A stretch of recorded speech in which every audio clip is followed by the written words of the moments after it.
Damn. Welcome, everybody, to Wire to Wire Sports Podcast. I am back. I'm the NFL genius, Gene Walzak. In the upper left corner, we got Kent State's own, Cleveland's own, College Control. How you feeling tonight? Feeling good, man. You know, got a lot going on. Olympics in full swing. Been watching that. Been locked in there, and football is back, baby. We get NFL action tomorrow. Like this is what we've been waiting for, Rocky. And we didn't update the show, so it looks like Up and In is live. So that's always fun. Damn. Catching strays over there. No, I didn't update it. It's me. I just hopped on late, and it is what it is. But football's back. Upper right corner, Scholastic Shally, Uncle Shally, Mr. William Shallcross. Gentlemen. I think we're forgetting something too. This is show 199, boys. Next week is a milestone show. But I also echo the sentiments of Cottrell. Loving the Olympics, been great for the U.S. so far, so I love that. And obviously, we are within sniffing distance of the beginning of football. So I'm pumped. Fired up about NFL. Fired up about the NFL. I'm fired up about a lot of stuff. One thing I am – listen, not every week do we get to hop on this show. And most weeks we hop on the show, we're like, hey, we kind of predicted this was going to happen. We were right about this or we were right about that. There's not very often we have to go on the show and apologize or retract something. But I'm a nice guy. I'm going to give Bill his opportunity. I'm going to give him his opportunity to retract, apologize, and say he was wrong about something. I know he will. I know he will say it. I know he'll be the guy that gets on here and goes, I was wrong. I was wrong. Last week on the show, I said it's time to panic. The Philadelphia Phillies cannot win baseball games right now. They're relying on the home run ball. It is time to panic. Trade deadline, couple series. Here we are, lost 14 of 19 games, 6.5 up in the division now, a half a game up on the best record in baseball, where it seemed like an all lock. The Philadelphia Phillies would be the best team in baseball this year. Shally told me not to worry. They're still the best team in baseball. They're getting guys back. Shally, I'm going to give you the floor. I'm going to give you the floor so you can retract that statement last week because this Philadelphia Phillies team, it's definitely panic time. It's panic time. It's full panic mode. You're going to be horribly disappointed then.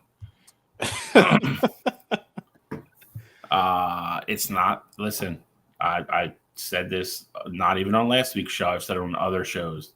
If you thought they were going to finish 40 games over 500, you're nuts. That's playing like 770 baseball. That doesn't happen. There are lulls. There's ups and downs of the season. Are they playing well right now? No, they are not. Is Rob Thompson managing well right now? No, he is not. But you look at the Yankees. The Yankees went through this same exact thing, and they're coming out the other side of it now. It happens. Like you play a 162-game season. You're not going to score 8 runs every game, and you're not going to win every single series or sweep every single series that you're in. If they do this for 2 more weeks, is it a problem? Then yeah, I don't think it's going to. They're getting out of town after today. I think getting away is probably helpful. Clear their heads. They are fine. They are still, if everything goes well, they are still the best team in baseball, in my opinion. And sometimes you just face good teams, you know. You go out there and you lose 2 out of 3 to the Guardians. You know, I understand. You know, sometimes it just happens when you're going up against good competition. You know, you're just bound to lose sometimes. You got some good teams on the other side of you. It's cute how you use that as like a segue to talk about the Guardians when in reality the Phillies lost 2 out of 3 to the Pirates. They lost 2 out of 3 to the Oakland A's. They lost 2 out of 3 to the Twins. They got swept by the Yankees. It's not there's only one team in there that's probably not going to make the playoffs. Correct, and it was the weekend before the All-Star game. Look, and right before that, they got done demolishing the Dodgers. You love to be the anti-Philly guy as much as you love the Phillies. Like you are like the Phillies, like I am with the Eagles. We're just reversed. Like Eagles could lose 3 in a row, and you'll be like, Shally, they're fine. Like, don't worry about it. Like, it's this, and this. They'll fix it. They're good. And I'm like, they suck. Like, I don't want to watch them anymore. And you talk me off the ledge. We are the opposite with the Phillies. Like, the beginning of the season, you're like, they stink. They can't get anybody out. They're not going to hit. They'll be lucky to win 80 games. And then the All-Star break, they had like 60 wins. Like, we're just the complete opposite with those two teams. I mean, I guess listen, in another week from now, in another 2 weeks from now, maybe Shally will finally admit his incorrect statement. It is panic time. Christopher Sanchez not looked good in a month. Ranger Suarez is back on the DL. Aaron Nola got smacked around. Zach Wheeler got smacked around. They don't have a fifth starter. Their bullpen has been suspect. Alec Boehm can't hit a ball hard to save his life. Bryce Harper didn't run out a double play ball. Listen, say what you want. He was 2 for 4 today. He's still hitting 295. What are you talking about? Bryce is in a slump. Rangers hurt. Okay, Rangers hurt with a hand. Chris Sanchez didn't look good today. Zach Wheeler was literally tied for the Cy Young before last freaking one bad start against the Yankees. And Nola's been pretty good all year. Like you're doing your cherry picking thing, what you like to do. Not cherry picking, bro. I'll tell you right now, the Philadelphia Phillies do not look good. And if you want to, they're not playing. I already said they're not playing well right now. They're not going to play like this for the next 2 months. Sure, hope you're right, because I'm definitely in full panic mode. And just hop off now, brother. Hop off now. No. I'm a fan, so I'm not hopping off.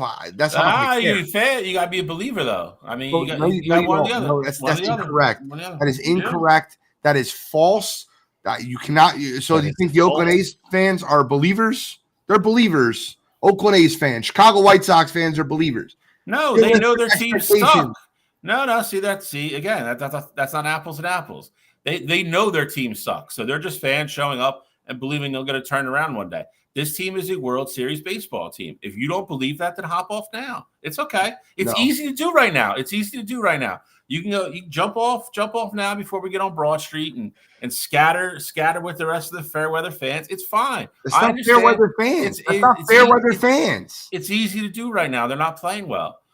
They're as bad as they've been. They still have the best record in baseball. They're still up by 7 games in the division. A Fairweather fan, Bill, would be one that stops watching them when they're losing. Would be one that stops commenting on them when they're losing.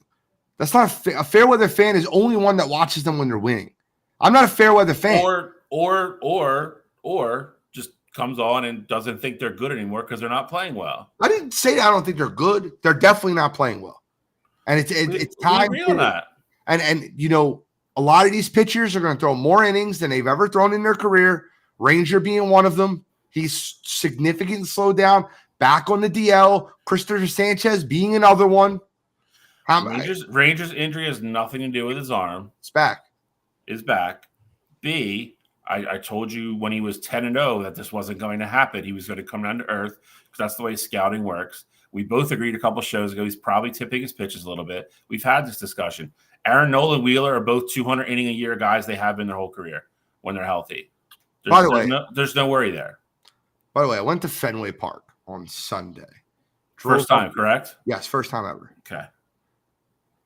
And I'm going to say something. I kind of want to get your opinion on this real quick. And we're going to trade deadline in a minute. But I want to get your opinion on this. Is this ballpark related or something else? No, it's fan related. Okay. Ballpark's incredible, right? I'm lying. Let me just tell this the truth. Here's the truth about Fenway Park if you've never been to Fenway Park. Everything around Fenway Park is amazing. Going up the Monster, the history, the Ted Williams seat, all that stuff is incredible. The outskirts of the ballpark, you got an old lady outside. We got the best hot sausage. You got to get the hot sausage. And like, that's great. The atmosphere is incredible. I'm going to tell you, number one, the seats are awful. The seats are terrible. They need to renovate. Like, I'm not a small guy. I need a little bit more space. But that's not for here nor there. Some of them are facing not even at the home plate. They're facing a different direction. Like, it's wild. All right. But the second thing that's like kind of really funny to me about Fenway and Boston is their fans. And I never like understood this, right? Because all I know is Philadelphia. I've been to other ballparks. I've been to other places before, but never anywhere like Boston. I've never been to Yankee Stadium. So like, to me, I don't know. I don't understand these fans. And I'm going to give you an example of what I mean by this. Would you guys say Yankees Red Sox is a hated rivalry? For sure. Yeah. 100% hate each other, right? Yeah. Okay. I'm going to give you an example, right? If the Cowboys were playing the Eagles, would you consider that a hated rivalry? Absolutely. In Philadelphia, it's the end of the third quarter, early fourth quarter, and the Cowboys are up 17 points. Would the Philadelphia Eagles fans be doing the wave? No. I just try to understand. Maybe I'll take it from a Cleveland perspective. I don't know. Who are the rivalries for Steelers, right? Let's go baseball. Guardians have any baseball rivalries? Not really. They've never been good. I'm kidding with. Do you have a baseball rivalry, a team you hate, Cottrell? Not really. Okay. I mean, as of late, it's definitely been the Yankees just because we've been seeing them a lot in the playoffs. But all right, say you play the Yankees and you're at a Guardians game. It's the 8th inning. You're down 8-2. Are your fans doing the wave? no, Are they singing "Sweet Caroline" in unison with Yankees fans? no. I was blown away. I don't understand. Maybe I'm nuts. Hold on. I know I get it. Let me just be clear when I say this. The Red Sox fans deserve credit. I don't know. Maybe. Because none of them left. Like Philadelphia, we're throwing shit. We're leaving early. We're pissed off. We're starting fights. In Boston, let's go Red Sox. Like, it's the 8th inning. They're down 8-2. Everyone's still there. They're doing the wave. They're singing "Sweet Caroline." That would never be Philadelphia, ever. Do we care too much? So I would love an opinion of like what you would prefer as a fan. Would you prefer getting your ass kicked by your rivals and everyone's just like, oh, hunky-dory. It is what it is. Let's all do the wave. Sing in unison with Yankee fans. And they are singing in unison. And it's like the inning starts again. They start like, Yankees suck. But like 10 seconds earlier, they're both like singing song and swaying back and forth and shit. I can't understand that. I can't do that. I hate you. If you're a Cowboys fan at an Eagles game, I hate you. I don't like you. I can like you later. One of my best friends in the whole world, Nick Hurtado, and his son Nico that was there at the stadium. Nick's a Cowboys fan. I love Nick. I don't watch football with Nick because Nick is a Cowboys fan. We don't watch football together. Love him. One of the best guys in the whole world. Won't watch football with him. But Yankees and Red Sox fans are singing in unison next to each other, swaying back and forth and shit. Your thoughts? I just need to understand. The only thing I'm going to say about "Sweet Caroline" is obviously they sing that every game, so that's a little bit. I think you have to take that out of the conversation. Okay. I also the rest of it though, I'm going to agree with you. I'm going to agree with it. I'll tell you this quick story. And I'll tell you why.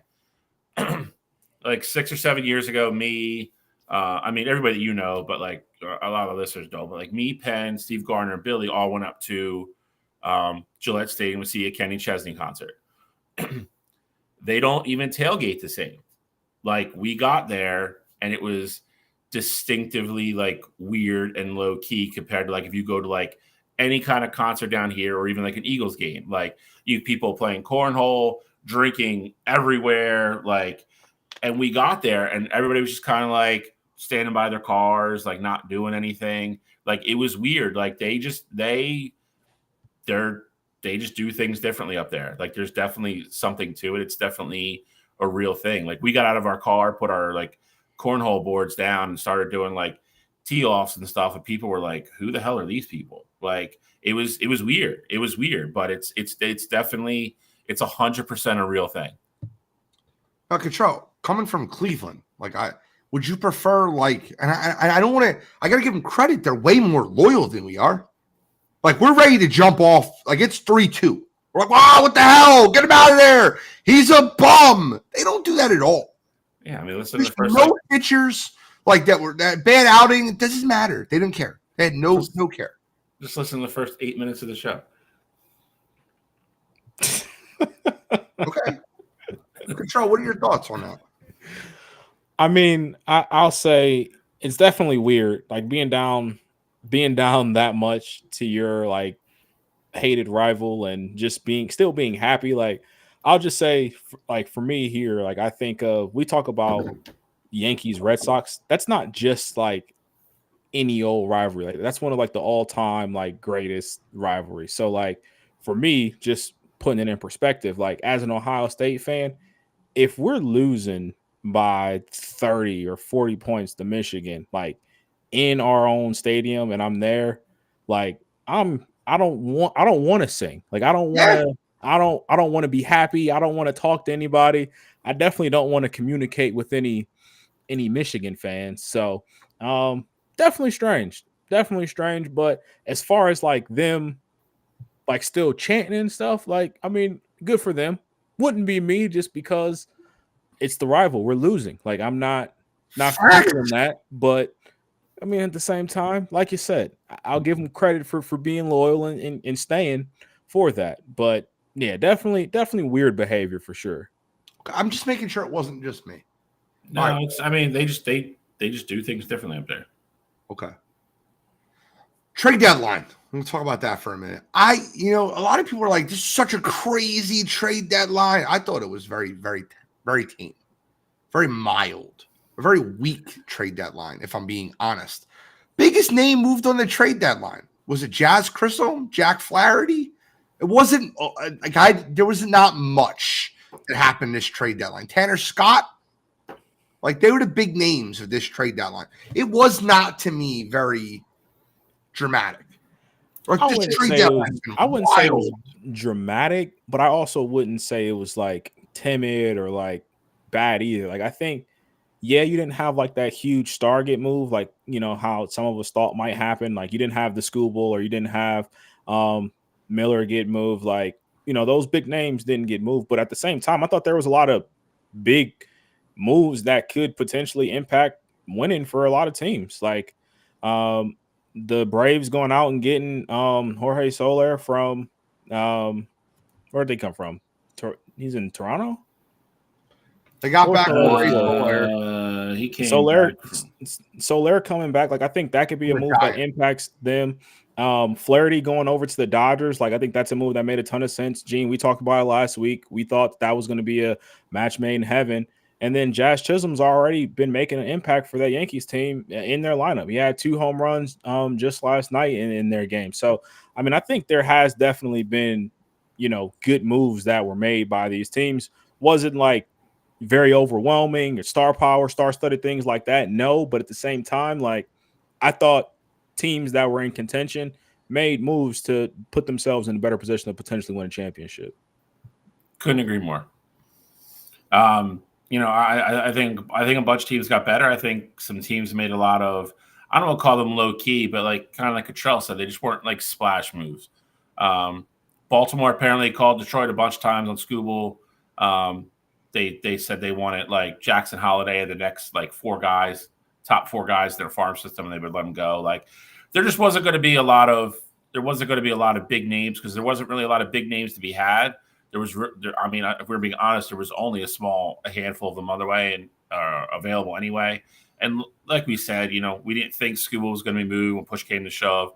Robert was a little bit, you know, I think that kind of went down to the end probably. Apparently the asking price for him was steep as well.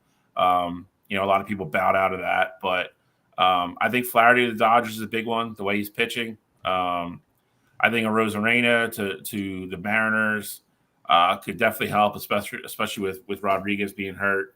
There's a lot of impact moves. I think Zach Eflin to Baltimore is a sneaky good pickup.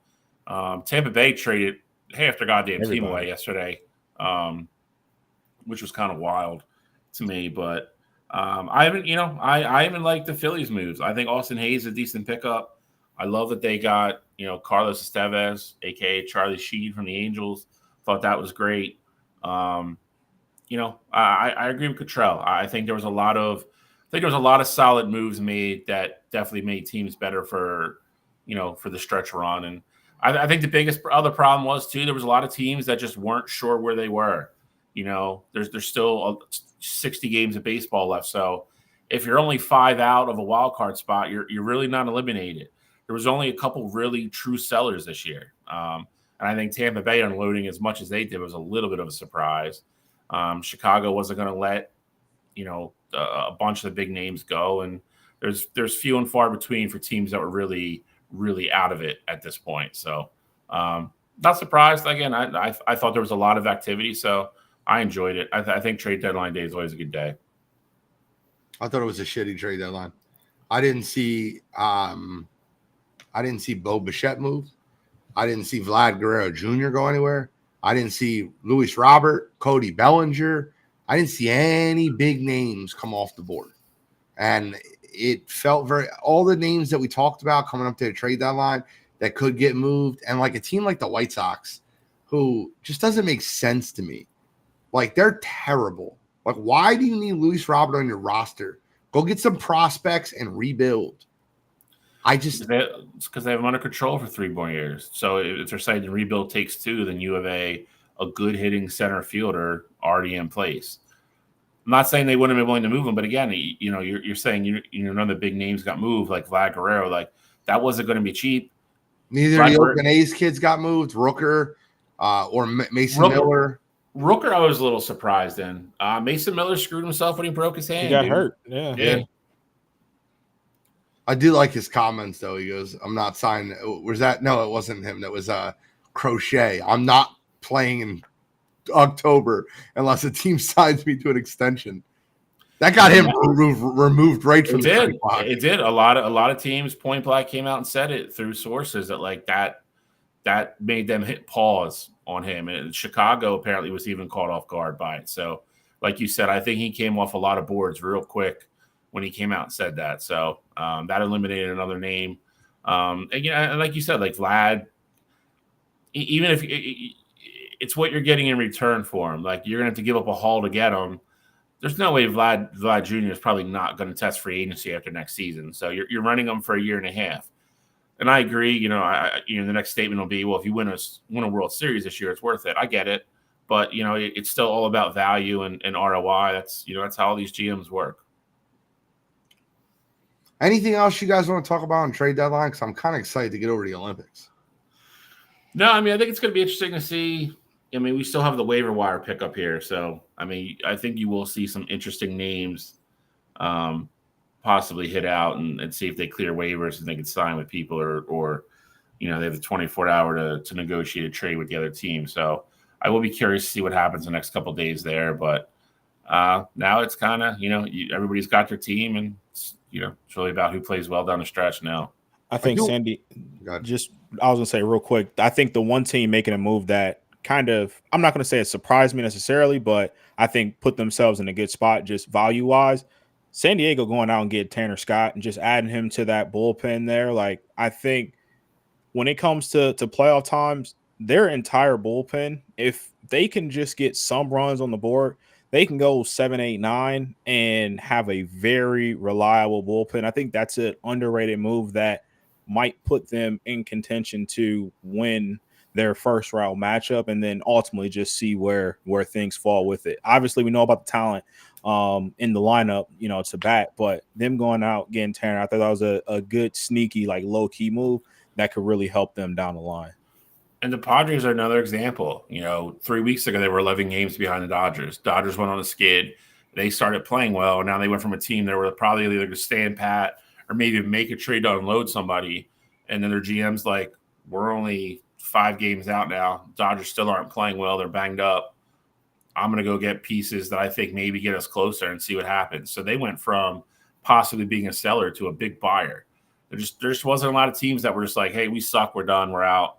We're going to load everything. And those teams did not sell, even the teams that sucked.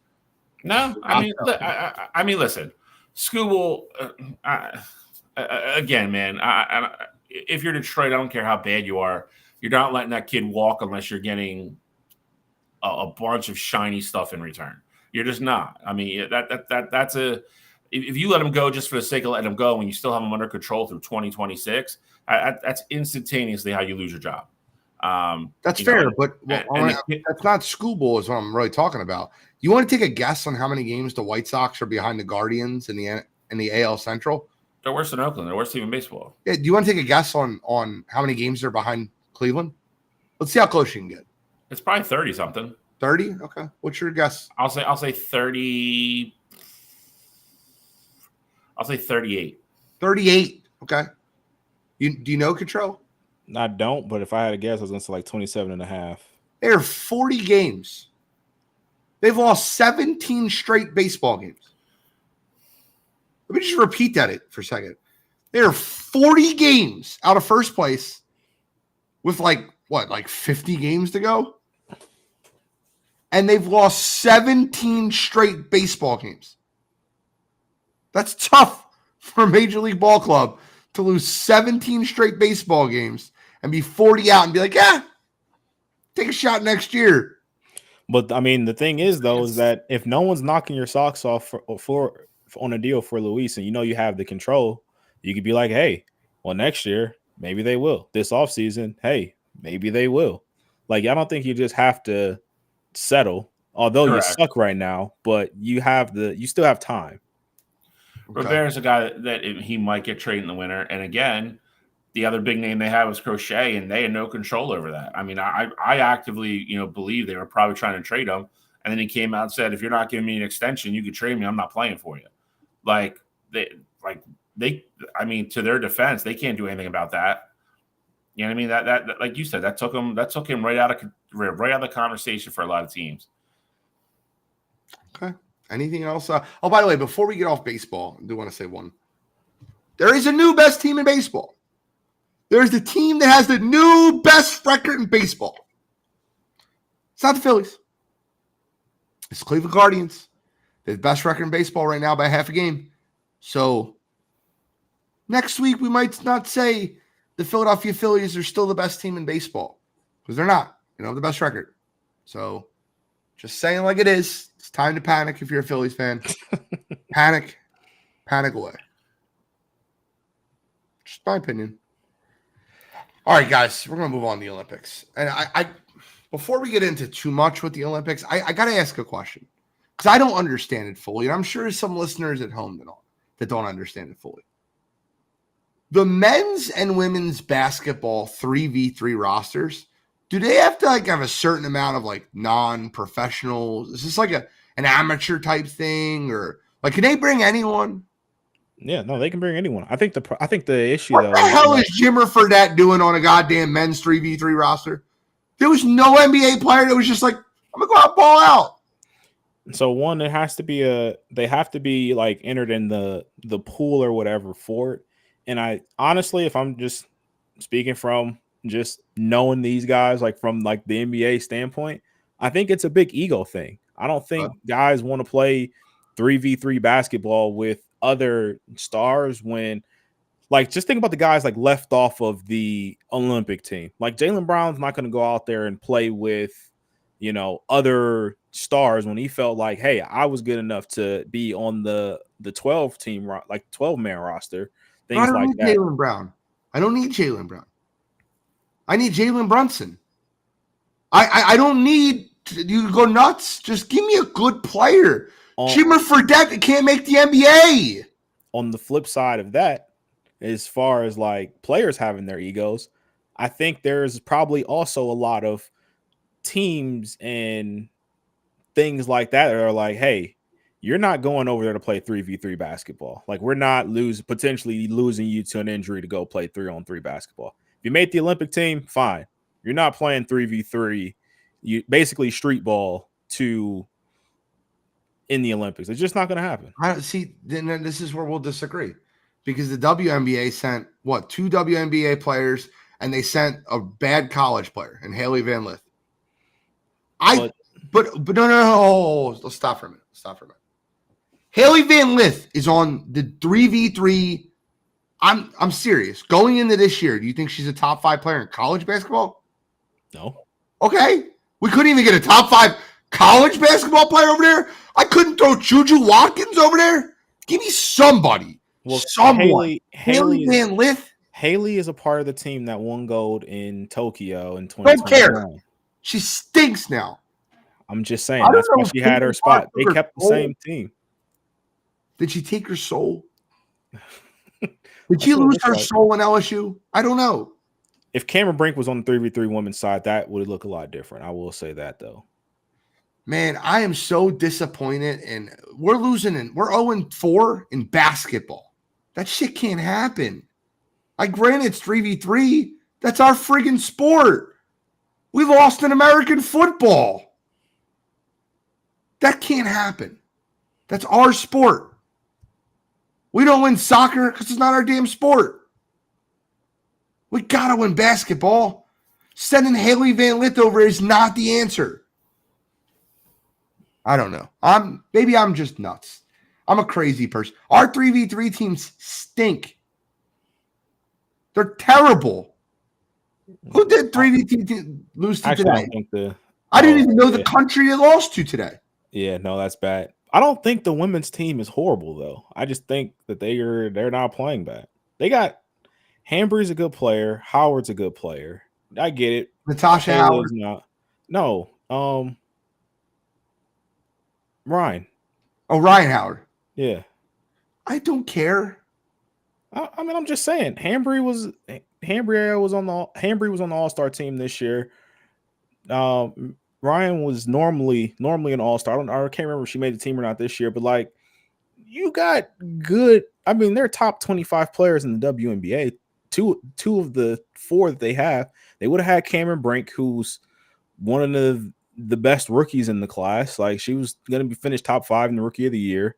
Rookie of the Year voting, and then they had Haley. Like this was a team that won gold before, so I understand them running that back. You had people decline. Caitlin said she wasn't playing 3v3. Other players pulled out of the 3v3 pool. Like I think the women's team is fine. They stink right now. The men's side, I'm with you. They had to find better players than what they got. Bro, I think you can find better players on the N1 circuit. They could have went to the big three champion. Yeah. You run out there, you play for Team USA. Give me a retired NBA player. Somebody throw Vince Carter out there. He's better than Jimmer Fredette. Jeff Teague, Joe Johnson, and whoever you want. Oh my Lord. I'm just sick. I can't lose 3v3. They're 0-4. All right, I'm done. 3v3 doesn't matter. I'm going to pass it over to you guys for Olympic talk. I've not kept up with it as much as possible outside of obviously the women's gymnastic team. Let's go. Team gold, baby. Yeah. And then men's gymnastics team. What? Team bronze. They bronze. They got bronze, yeah. We don't celebrate third place here. Well, that was the first time they've medaled in, I think, 5 Olympics. Good job. 4 or 5 Olympics. First medal since 2008. Good for them. Bravo. Celebrate gold here, man. The men's, I'm not gonna lie, like the women just dominated. The men's was actually pretty dramatic. So the way the men's ended was kind of cool. So all right, well, I mean, it's your part of the show, guys. Because I watched the men's basketball, the women's basketball, and I've watched a little bit of the women's gymnastics. Well, I mean, the women's gymnastics team absolutely dominated. Simone Biles was incredible as usual. Jordan Childs actually was, in my opinion, I think she was the second best gymnast of the USA team. But they were as a whole incredible. It was never really close with them either. So definitely tip your cap to them. But I think for me, the most dominant performance so far was watching Katie Ledecky earlier today in the 1500. She was insane. Like they had to literally do, obviously, like you guys have seen the camera shots from like in the pool. They had to literally zoom out so much because Katie was so ahead. Like everybody else was out of frame. Katie is definitely by far the greatest female swimmer of all time. And if Michael Phelps didn't have these ridiculous numbers in terms of medals and things like that, we'd be talking about Katie Ledecky as one of the greatest to ever do it. And the crazy part about it is 4 years from now, she's probably going to still be going out there swimming, getting even more medals, adding on to her legacy. So props to the gymnastics team, women's gymnastics team, and then Katie Ledecky has definitely been incredible too. Okay. Shally, what have you been keeping up with this Olympics? I mean, there's a lot so far. We already hit on both gymnastics teams, obviously. Katie Ledecky, I got to watch live, actually. Same thing as Cottrell. It's I don't think people realize how dominant you are to have to win by a length of a pool. You know, when you consider we've watched other, teams or, other competitions come down to like, 2/100ths of a second, and I think it was one of the races the other night, first to fourth was separated by like 9/100ths or something like that. It was one of the finals. She wins by 50 meters. That's just that's insanity. But women's soccer team has looked great. That was the funny thing when you started the show. I thought you were going to tell me to apologize about. But they look really good right now. So we'll see. They won again today. They finished 3-0. I think they get Japan in the quarters. Another team they should beat. So they have a pretty easy route so far. I highlighted like a lot of like the smaller stuff. I don't know if anybody watched the women's rugby sevens game yesterday. Straight insanity. About 12 seconds left to go in the game. U.S. had the ball. Spiff Cedric just breaks through the line and literally goes 80 yards for a try to tie it. They kick it. They win the bronze medal. Pretty much walk-off fashion. It was insane if you're watching it. That's obviously first medal for the U.S. ever in women's rugby. Did well in skateboarding like we thought we would. Won silver and bronze there. Haley Batten won the first medal ever for the U.S. in mountain biking. Lee Kiefer upset everybody. She was like the sixth favorite in fencing. She won gold, which was cool. Gretchen Walsh, she was going to be kind of the next big thing in women's swimming for the U.S. She won silver 100-meter butterfly, but she's already won 2 other medals in relays now. I think she's got 1 or 2 left. She got silver. No, she didn't medal today. Didn't? Nope. I didn't get to watch her race today. 4th or 5th. But she's, I think, 16, 17. She's going to be around for a while. And then I thought a cool story, Sarah Bacon and Cassidy Cook. They won silver in pairs diving. Grew up competing against each other forever, became best friends. And they decided for this Olympics they were going to enter as a team rather than trying to make the team as individuals. And they went out and finished in second and won silver. So between that and then obviously both the basketball teams have looked real good. So that's all I got for now.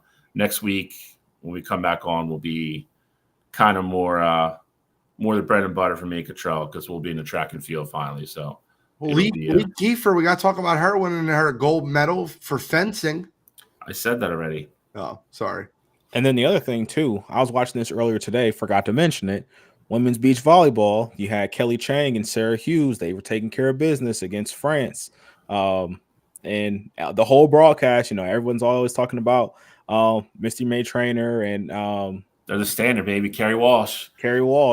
And literally you can't get away from it. They're like, they're there in Paris and they're talking to the girls, coaching them up, things like that.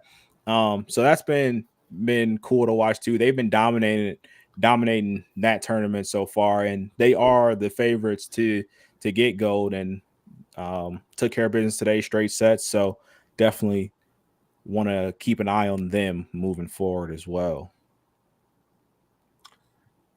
All right. Well, then I guess we can move into men's and women's basketball. The topics that have become very fun with men's basketball have been who has been sitting in the game, who has not played. Kevin Durant made his return. I think he was like 9 for 9 for 20 points, like absolutely just scorched earth. Jason Tatum did not play a minute. All the talk afterwards was Jason Tatum. Why would he not play? And I think 3 minutes into today's game, he found out why. I'm not saying he shouldn't play, but wide open in the corner, it's decided backward. I think the truth is certain guys aren't really built for basketball that doesn't run through them, and certain guys aren't built for basketball on the Olympic stage. Joel Embiid and Jason Tatum might be two of those guys. Back to DMP for Joel Embiid today, DMP for Jason Tatum, and both blowout wins. Now, listen, happy Team USA getting blowout wins, but I will say this. They might have handled it a little differently. Jason Tatum didn't really say much.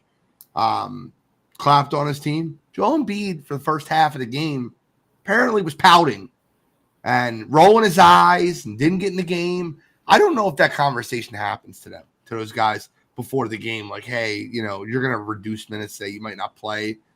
I almost feel like it should kind of like give them a heads up so they don't sit on the bench and just, But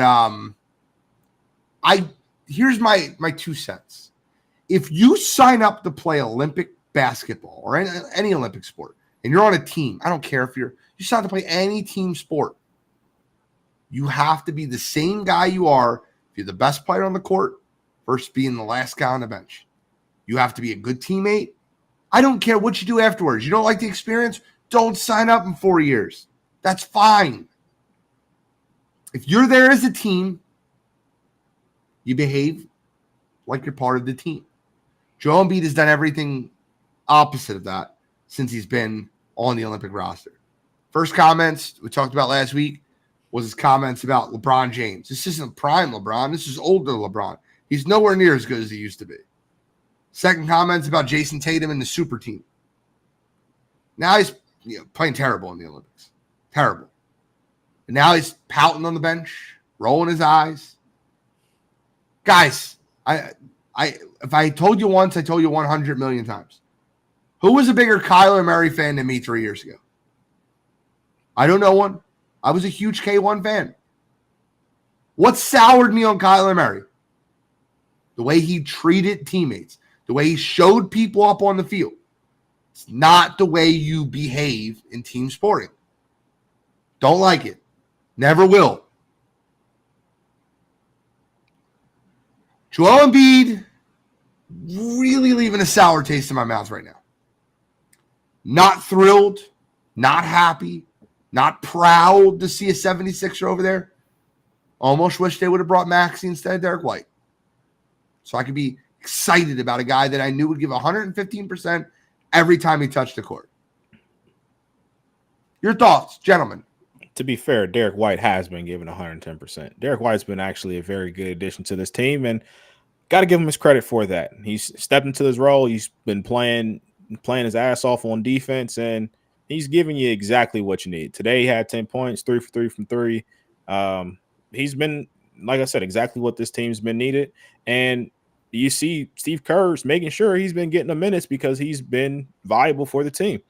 As far as Joel Embiid and just coaches in general telling them that they may or may not play for the day, look, the reality of it is these are not quite literally, but these are 12 of the best basketball players on earth, regardless of on at least in Team USA. A lot of them are top 5, top 10 talents in all of basketball, but top 12 USA basketball players. And some games you aren't going to play based on matchups. We saw Joel Embiid play against South Sudan the first time, and I'm not saying he was the reason why that game was close, but clearly they had to do something different, and it worked out a lot better today. They won by 20 plus, and everyone played a lot better today. So if that means Joel Embiid can't get 20 minutes of playing time today, so be it. Guess what? Steve Kerr already came out and said he's going to be in the start lineup for his next game against Puerto Rico. And so as a professional and just as a star on this team, you should just know, hey, I got to be ready when my number's called, and I got to be ready to go. And the other thing about it is that if I'm on a team and we're winning and dudes are having fun, you have good personalities on Team USA.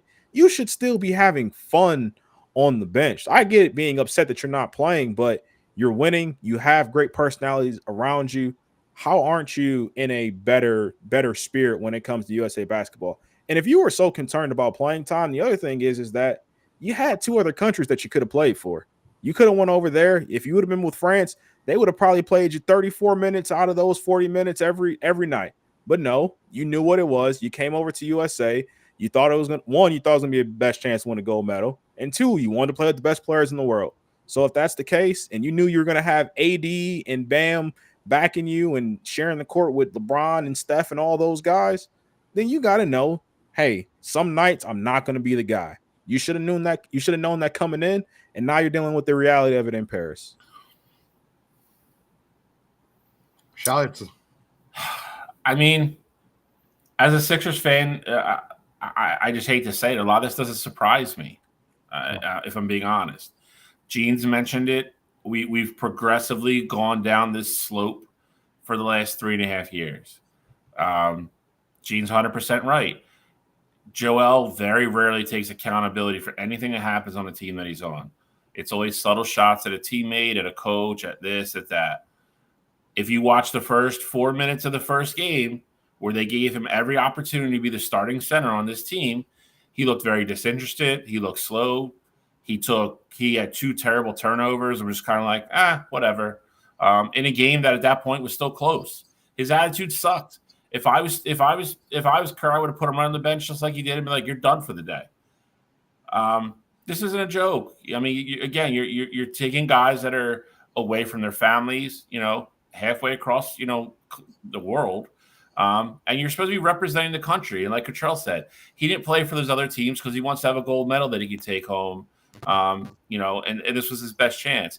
And I don't have an issue with that. But then act like you want to be there, dude. Act like you want to earn it. And this is typical Joe for me.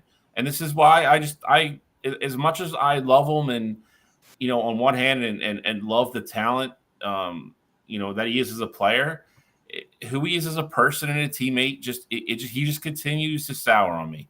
I got multiple texts from people, just like you guys saw the first half. Were like, dude, like he looks like he doesn't want to be there. He's not like hype. He's not congratulating anybody.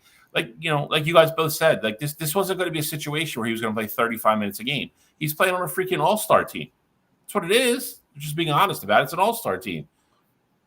Bro, be a good teammate. If Bam Adebayo makes a great play, be like, yo, that was awesome. Like that's not hard to do. And I think that's where a lot of people, including me, and I just know for playing with Gene and playing for Gene, he's the same way.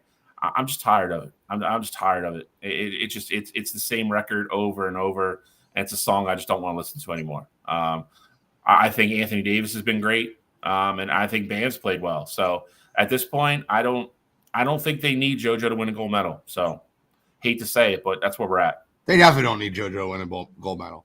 And I'll be very clear with you when I say this. The reason he got benched versus South Sudan was the last time they played him, they just stuck him 100% in those little give and go, pick and roll situations and kept shooting 3 balls on the person that he faded off of.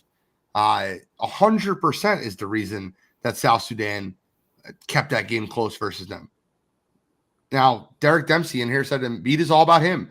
Me stats. That's why the Sixers won't even win with him. He'd rather be MVP than a champion. I agree with him. Sorry they're starting to sour on me, but it's been a long time coming. I will say, though, experience like this can humble you, though. Now, I'm not saying that Joel is going to come out on the right side of this because he's handling it he hasn't been handling it well, but seeing Jason Tatum in his interview afterwards, him just saying like, hey, I was I'm an NBA champion. I'm on the cover of 2K now, like this year on the cover of Sports Illustrated. He's like, it's humbling. Like knowing that I'm around these guys and I'm still not getting the playing time. It's humbling, but he handled it the right way. He was still happy on the bench. He was still engaged. He was going to be ready to go if Steve Kerr put him in the game. And so I think perspective is everything. And you have to hope that Joel can handle this the right way. Maybe against Puerto Rico, he comes out and he just dominates. He's pissed that he wasn't playing. And now you see him be this great player and great teammate and is out there, putting in the work that we know he can do on the floor. So it's all about how you respond to the adversity. I'll give Joel a shot here. I know it's more about the history and what he's done the past 3 years, things like that with his own teammates. But as for now, he's with some of the best in the world. I'm gonna give him the benefit of the doubt. I think he's gonna rebound against Puerto Rico, and we're gonna see him look a lot different. You want to know why? I hope you're right, but you want to know why I don't think you're going to be, and it's not like attacking what you're saying. Who do you think is more mature, Jason Tatum or Joel Embiid? Jason Tatum. Jason Tatum. Correct. With perspective comes maturity. That's been JoJo's issue from the get-go. I don't know, man. I'll tell you what's going to happen. It's just not surprising to me. The first 5-6 minutes of that game versus Puerto Rico will dictate the rest of Joel Embiid's run. Because if he goes out, because I know what he's going to do. I've watched Joel Embiid play for so long that he's going to walk on that court. He's going to demand the ball. He's going to ask for the ball. He's going to force up a shot. And if it doesn't go in, he's going to do it again. And then you'll see his body language. He's either going to start hot or he's going to start not. And if he starts not, you might as well send him home. He's cooked. I'm telling you. I've watched him play for years. It's exactly what he's going to do. You watch the first 5 minutes of that Puerto Rico game. Joel Embiid will demand the ball. He'll put his hand up. Ball. He's going to try to make a move. He's going to take a jump shot, whether it be 7 foot, 8 foot, 12 feet from the rim. And if it goes in, you might see a great Joel Embiid. He might have a dominating performance. Because, in my opinion, he's the most dominant player on that roster. I think part of it's good. But if he starts that game and he gets an early foul call or he gets fouled and he thinks it's supposed to be a foul and it wasn't, and he misses a couple shots and he turns the ball over, somebody scores on him in a pick and roll, I'm telling you right now, you'll see it right away. The body language will be there right away.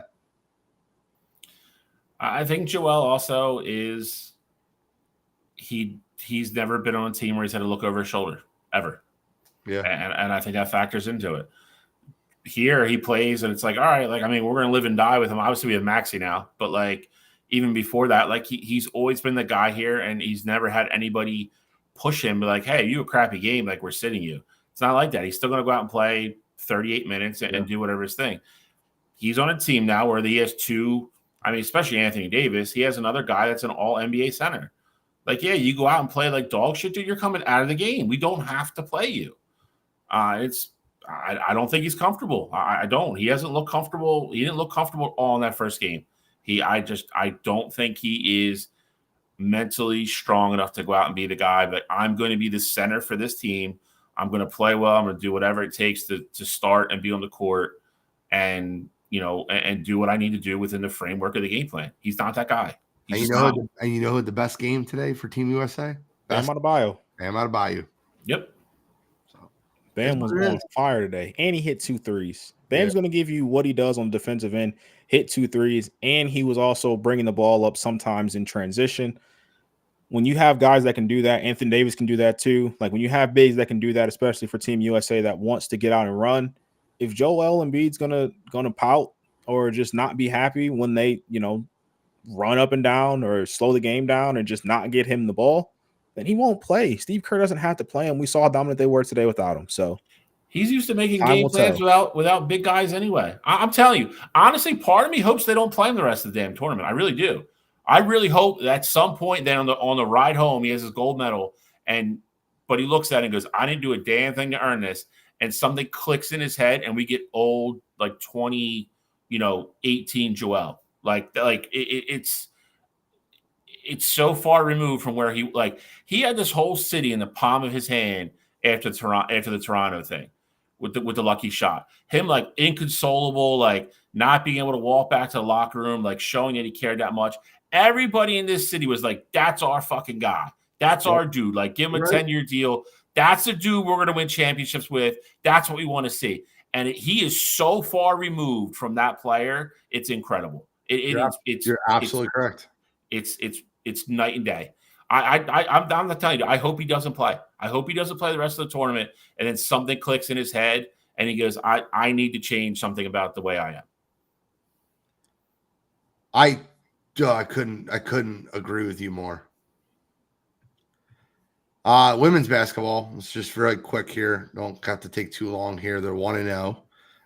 Let's stomp everybody. They are, and they should. And I will say this. I said this. I know Japan is one of those teams that competes in Olympic basketball. I think they finished second in the 2020 Olympics. I'm gonna tell you something right now. They do not have anything to give. They don't have a girl over 6 foot. 6 foot's the tallest girl. And A'ja Wilson, you could watch the beginning of that game. She set the tone. She had 8 of the first 10 points, and she was dominant. She was dominant. No one could stop her. And it was very evident of what they were going to do. And their defense looked a million times better than it looked in the WNBA versus Olympic team game. They definitely turned it up. So the girls should dominate. I really love the lineup with Stewie and A'ja Wilson on the court. Like, it just feels unfair. Like, those two being on the court, it feels like they're playing. Like, it almost feels like if me and you would be playing against like 7th graders. Like, it just feels like that's how fluid they move versus, and they can get anything they want whenever they want it. The competition gap feels really big. And if Japan was predicted to finish 3rd in this Olympics versus the United States finishing 1st, the gap in that game was so evident between 1st and 3rd. I don't think there's really much. In my opinion, she's the best player on the planet right now. I just think, like you said, that they're playing the 2-man game with her and Stewie. It's just there's nobody on the international level just has anything for them to even remotely slow those two down, let alone anybody else that they're going to run out there. There's too much, too deep. I just think, I think it's a crazy thing. I don't think it's crazy, but it got brought up on the one telecast, like for as young as she is and how many more opportunities she's going to have to continue to build her resume. A'ja Wilson has been like shot out of a cannon at the beginning of her career. Like, she is well on her way to being, I don't want to call her and say she ended up being the best ever, but there's no fault in even having that hypothetical conversation, though, the way she started. She's going to win a couple more medals easily. She's already got 2 rings. I mean, she's incredible, man. She's different right now. 77 shots were taken by the women's Olympic team. 31 of them were taken by A'ja Wilson or Breanna Stewart. I will take that 100 times. Like, they took almost damn near 50% of the shots on the team. And then, listen, as much that was said about Chelsea Gray, and me being one of them, she was dishing out dimes, 13 assists. Knew exactly what she needed to do on that team. 13 dimes. Really, and look, credit where credit's due. Brittany Griner looked great off the bench. Brittany Griner looked dominant off the bench.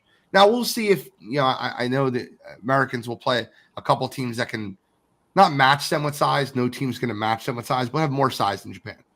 And when they play, I think it's Spain, they have a couple girls that are 6'4". So I think that you'll see a little bit different. But if you have a 6'5", 6'6" girl like A'ja and Brittany Griner, and you trot out a 6 foot, it's almost like Wilt in the 60s. 6'5" guy on me, I'm going to dominate. And that's kind of how it looks.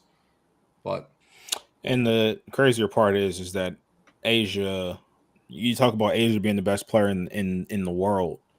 Doesn't matter if you're 6'5", 6'6", because she dominates those big ones too. Oh, I understand that. No, I know. I'm just saying, like think about like Angel Reese. Angel Reese is 6'5", and you saw A'ja give her like 28-15 or whatever it was that she gave her.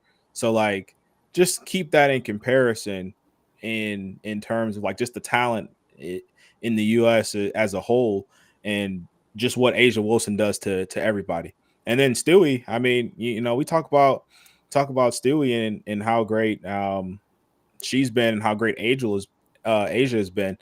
I think the one crazy part is that Asia's 27, Stewie's 29. 4 years from now, these are still going to be two of the best in the game. They're going to both be on this roster if they want to be.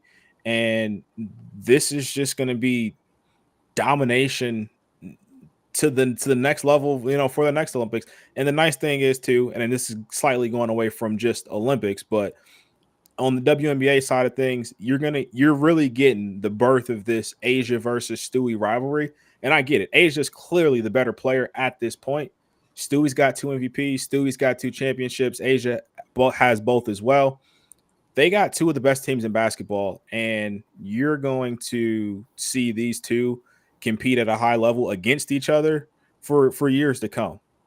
When you're going to have the Liberty versus the Aces, like it's going to be well worth price of admission every time.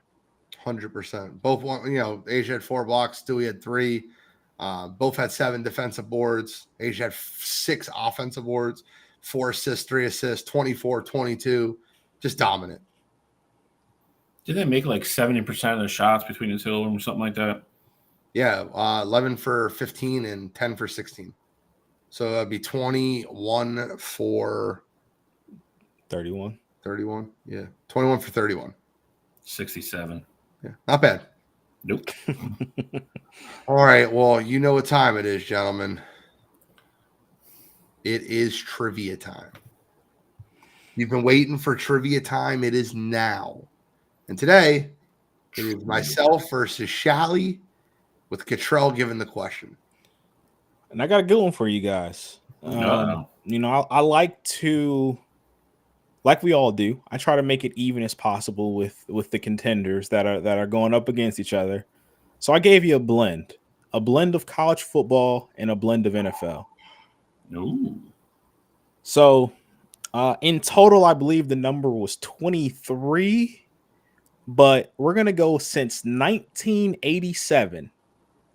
There has been 10 number 1 overall picks that have also won a Heisman. Name them. Okay. So who's got what's the order today? And we're going 3 strikes here because I think you guys are going to be able to rattle a lot of these off here pretty easily. So we'll go 3 strikes here and go from there. What's the order today?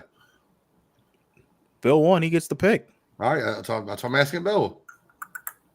I'll go first on this one. Okay. I will go Sam Bradford. Sam Bradford is correct. 2010, got drafted number 1 overall, also has a Heisman. I'm just going to go as early as possible and take the low-hanging fruit off the table. Give me Joe Burrow. Joe Burrow is also correct. I will go. Oh, man. You went a Heisman. Heisman. And number 1 overall. Yeah, I know you're number 1 overall. I'm pretty sure this one. I'll go Baker Mayfield. Baker Mayfield is correct. I got another one I'm sure of, and it's Cameron Newton. Cam Newton is also correct.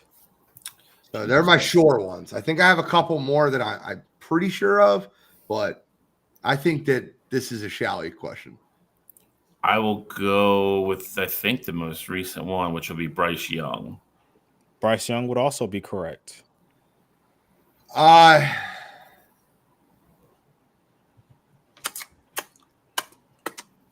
Give me Jameis. Jameis Winston, also correct. We got six quick ones. I knew I had faith in you guys. Give me Jameis. Jameis was my next one. Damn it. We said Cam Newton already. Yep, I said Cameron. Yes.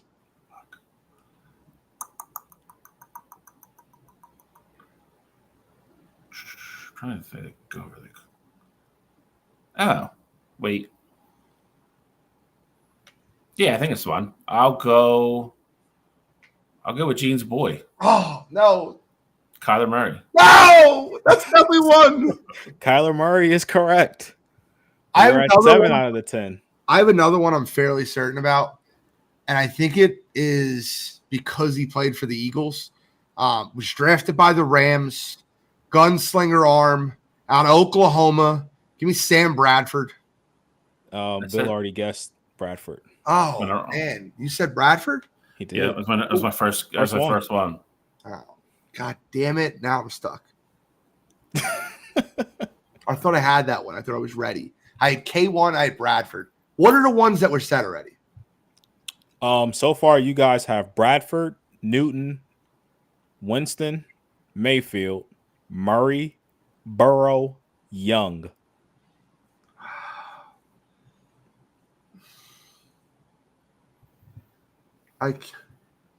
I'm stuck here. Hold on.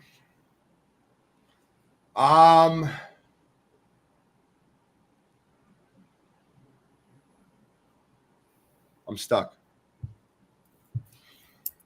Are you passing? No. Okay. I'm thinking number one picks. Leave me alone. Give me a second.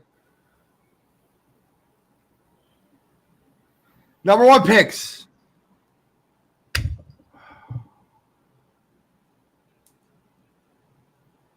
See, all I'm doing is number one picks that are quarterback. Are there any that I can't answer that question. But like my question would be, are there any non-quarterbacks on the list? I'll answer that after you go, since Okay. this is gotta be fair. Gotta be fair. Fair, it is fair. I'm not gonna lie. How many have we got so far? You got 7 out of 10. So it's 4-3. Okay. Bug going back to 1987. Jesus. Okay, hold on. Hang on. Was he number one pick? USC Trojan. Give me Carson Palmer. Carson Palmer is correct. What a pull. I went back to Vince Young. I'm saying, who's the number one pick? Oh, got it, Carson. Yeah. That was Liner, but my point being is I went back. That's what I was trying to. Liner was the 10th pick. I shouldn't have said that. The last 2 are also quarterbacks. Oh, they're all quarterbacks. All quarterbacks. Any recent that we're missing? Last all right, you'll have 2 of these are quarterbacks. Okay. Oh, duh. Wait. Yeah, Caleb Williams. Caleb Williams is correct. I don't know how you guys missed that one. It is about this year. He hasn't played yet. You guys said earlier, you're like, yeah, the most recent one, Bryce Young. I was like, I said the most recent one, Joe Burrow, like a dumbass. All right, so I guess you got. Oh no, I can't say that. You got to get this to tie, or if I get the 6th one, then that would be it. How many are there total? 10. 10. There's 10 total. No. Total, there's like 23 or there's something. 23 that have done it. Yeah. Okay. From 87 on, how many is there? 10. Yeah, so we're doing. 10. Okay. So there's only one more. Correct. I don't know how I'm gonna pull one off. I really don't. I don't know any. This is by far the hardest one on the list. I don't know any right now. I really don't.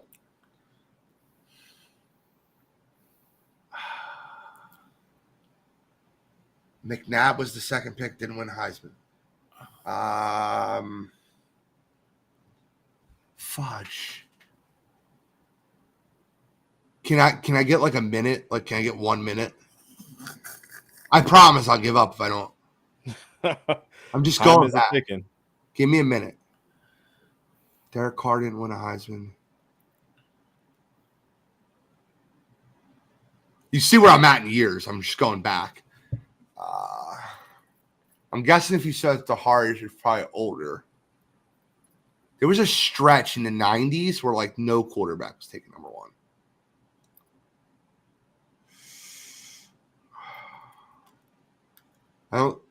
That's a good one, Trey.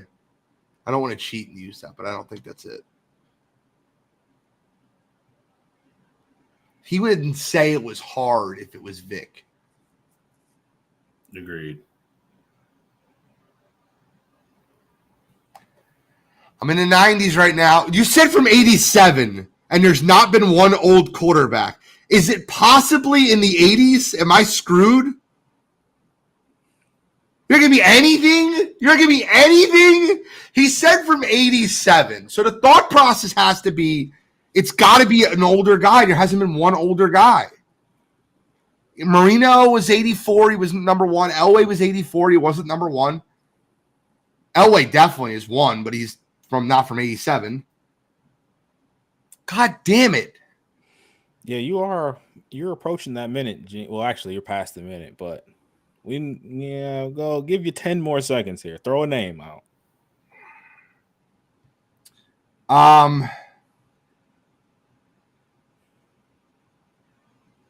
Vinny Testaverde. Vinny Testaverde is correct. What? So, with that said, we can keep rattling them off here. Well, it's gotta be like sudden death then. Yeah, for sure. Keep rattling them off. What do you mean? No, I just gave one. It's 5-5. It's 5-5. I know, but I just gave him one. So we'll go back further before 87? Yeah, I mean that's 10. That's all tenable. Did you? Okay, maybe I didn't.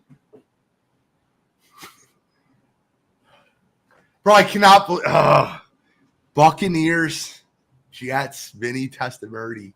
What year was Vinny? 87? 87. I knew you wouldn't say that year if it was for nothing. That's literally what ran through my head. Dan didn't go number one. I actually think he went 18th.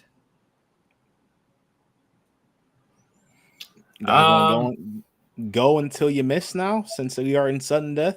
That's fair. What if we miss? We just go until the sudden death.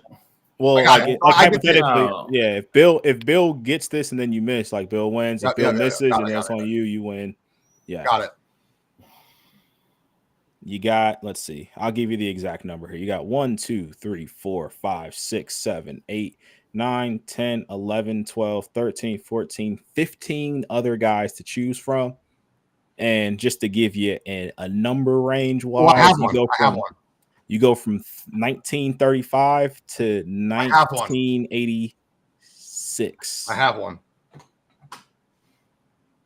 Wait, come on, Bill. What would you say the years were? 1935 to 1986. 1935. Jesus Christ. I have one.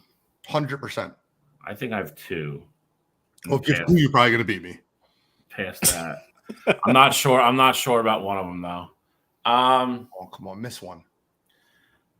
I really don't want to. I don't want to win a trivia with this scumbag either.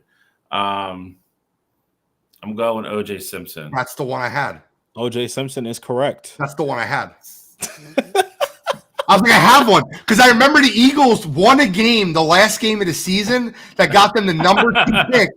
No, it's not true. That's the one I had.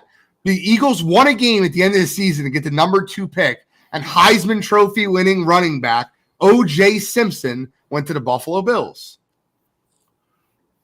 Oh, man. All right, so, I mean, I guess I can go further back. I guess I got to go further back. Let's go. See, I think you're going to run into more running backs. You can go back to 1935, apparently. No, so my thought process would be running backs because I think they were a lot more drafted and they were Heisman Trophy winners. Like, just like you just got the juice.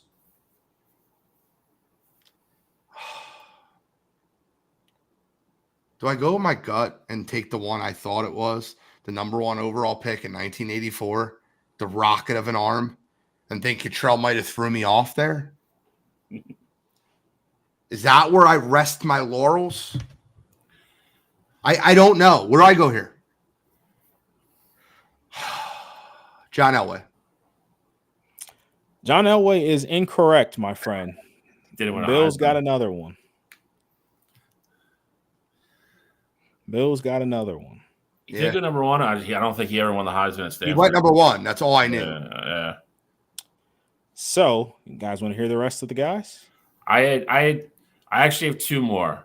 Okay. And one I'm pretty sure is wrong. Okay. Is Bo one of them? Bo Jackson is one of them. All right, so I feel a little bit better. I had one more. Yeah, you would have won then. And then awesome job. Since we're going all the way back, I know this guy won a Heisman at Michigan. I have no idea where he was drafted though. I don't even know. Is Tom Harmon on the list? Tom Harmon is correct. Jesus Christ. Oof, I'm out. You're just showing off now. I only know it, dude, because it's because they've for as long as they've been around, they've only won a couple Heismans. and he's always mentioned as the first one. You've also got George Rogers, running back out of South Carolina, Billy Sims, Earl Campbell. Ooh. In 78, you got Jim Plunkett. Wasn't getting that. Terry Baker. Oh, maybe that is. I think my next guess would have been Bradshaw, but I guess he didn't go one. Ernie Davis, Billy Cannon, Paul Hornung, Leon Hart, Angelo Bertelli, Frank Sinkwich, and Jay Berwanger. Bro, I'm not kidding with you. I might have got Earl Campbell. I was going to say, I feel like somebody might have pulled Earl Campbell, and that was it. That's literally the only one we were getting off that list. I've never even heard of half of those guys. I felt like I gave a valiant effort this week. And for sure. First time I think we've actually gone to 10. I was saying, what was the overtime, bro? Yeah. Disappointing. Vinny Testaverde. Jesus Christ. The only reason I pulled that, and I'm telling you, the only reason I pulled that is because he said from 1987 on.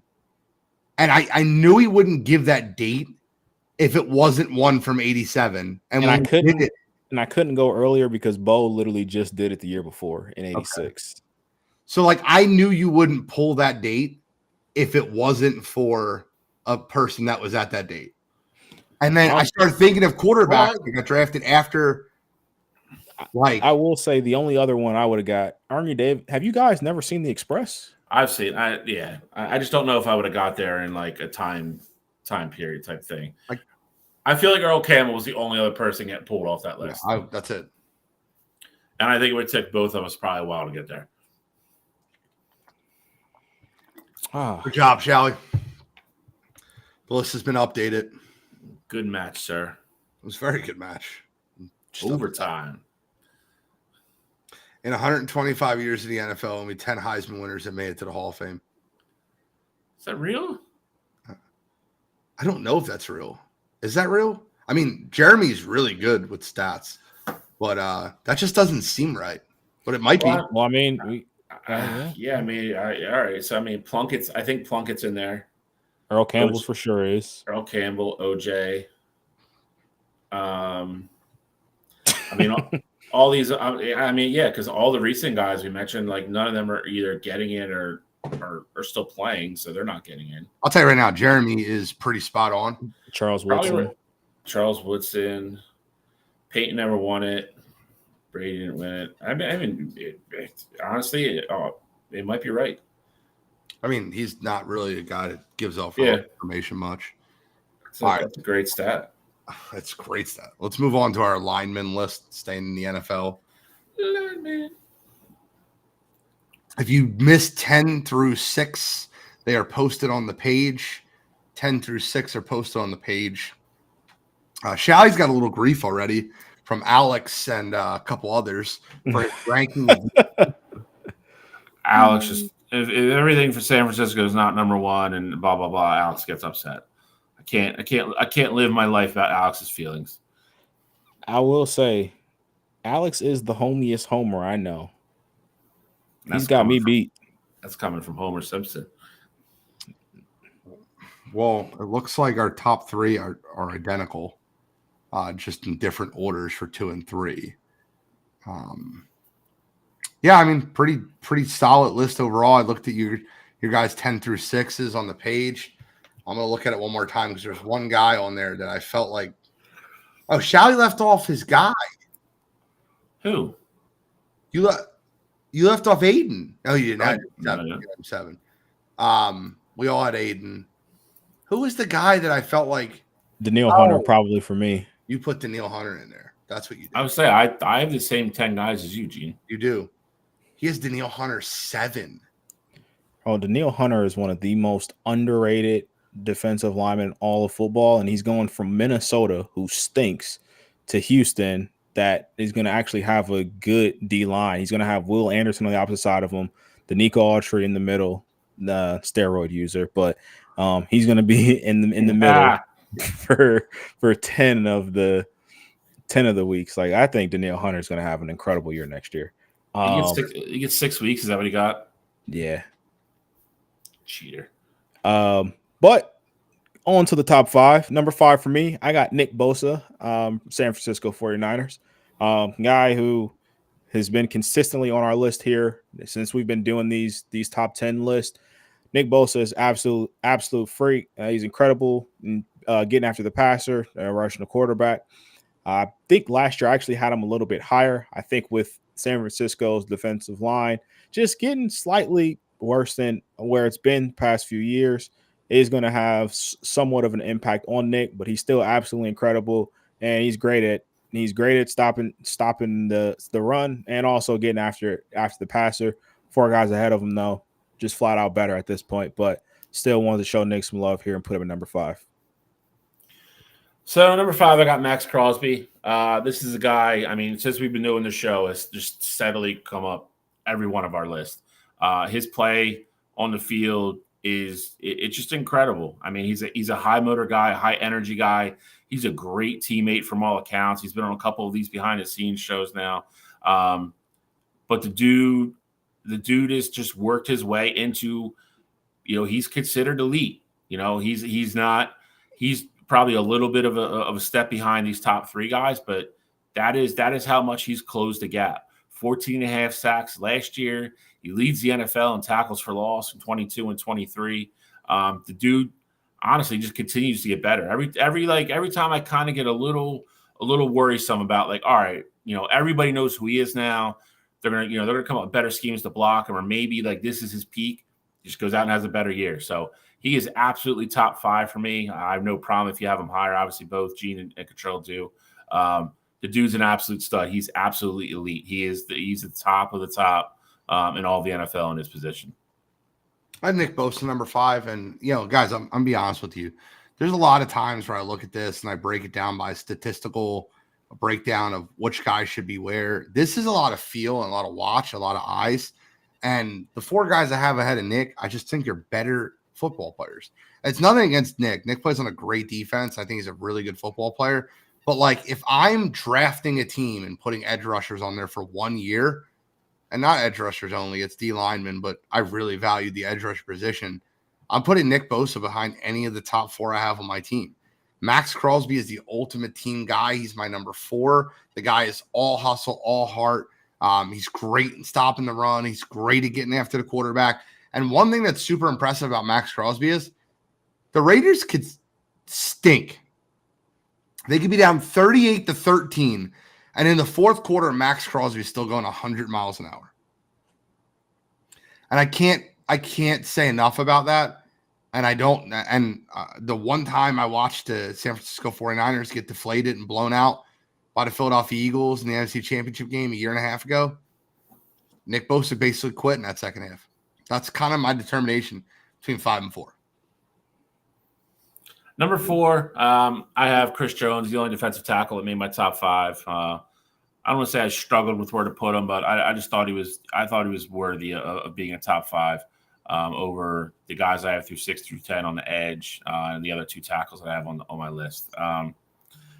Dude was nipping at Aaron Donald's heels for a couple years, and now obviously he's the best at his position with Aaron Donald retiring. 19.6% win rate against the rush, number 1 for all tackles in the NFL. 35 pass incompletions caused by his pass rushing. That's number 1 in the NFL for his position. Another, I believe he's got 35 sacks over the last 3 years, number 1 for a guy in his position. The guy is just a standard for defensive tackles. He's absolutely number 1. He just turned 30, still kind of in his prime. He's been a huge factor in Kansas City winning their Super Bowls. He gave us all kinds of fits. The dude is just an absolute problem in the middle of your offensive line. He's just going to create havoc no matter what he does. Chris Jones, number 4 for me. Number 4 for me is Mr.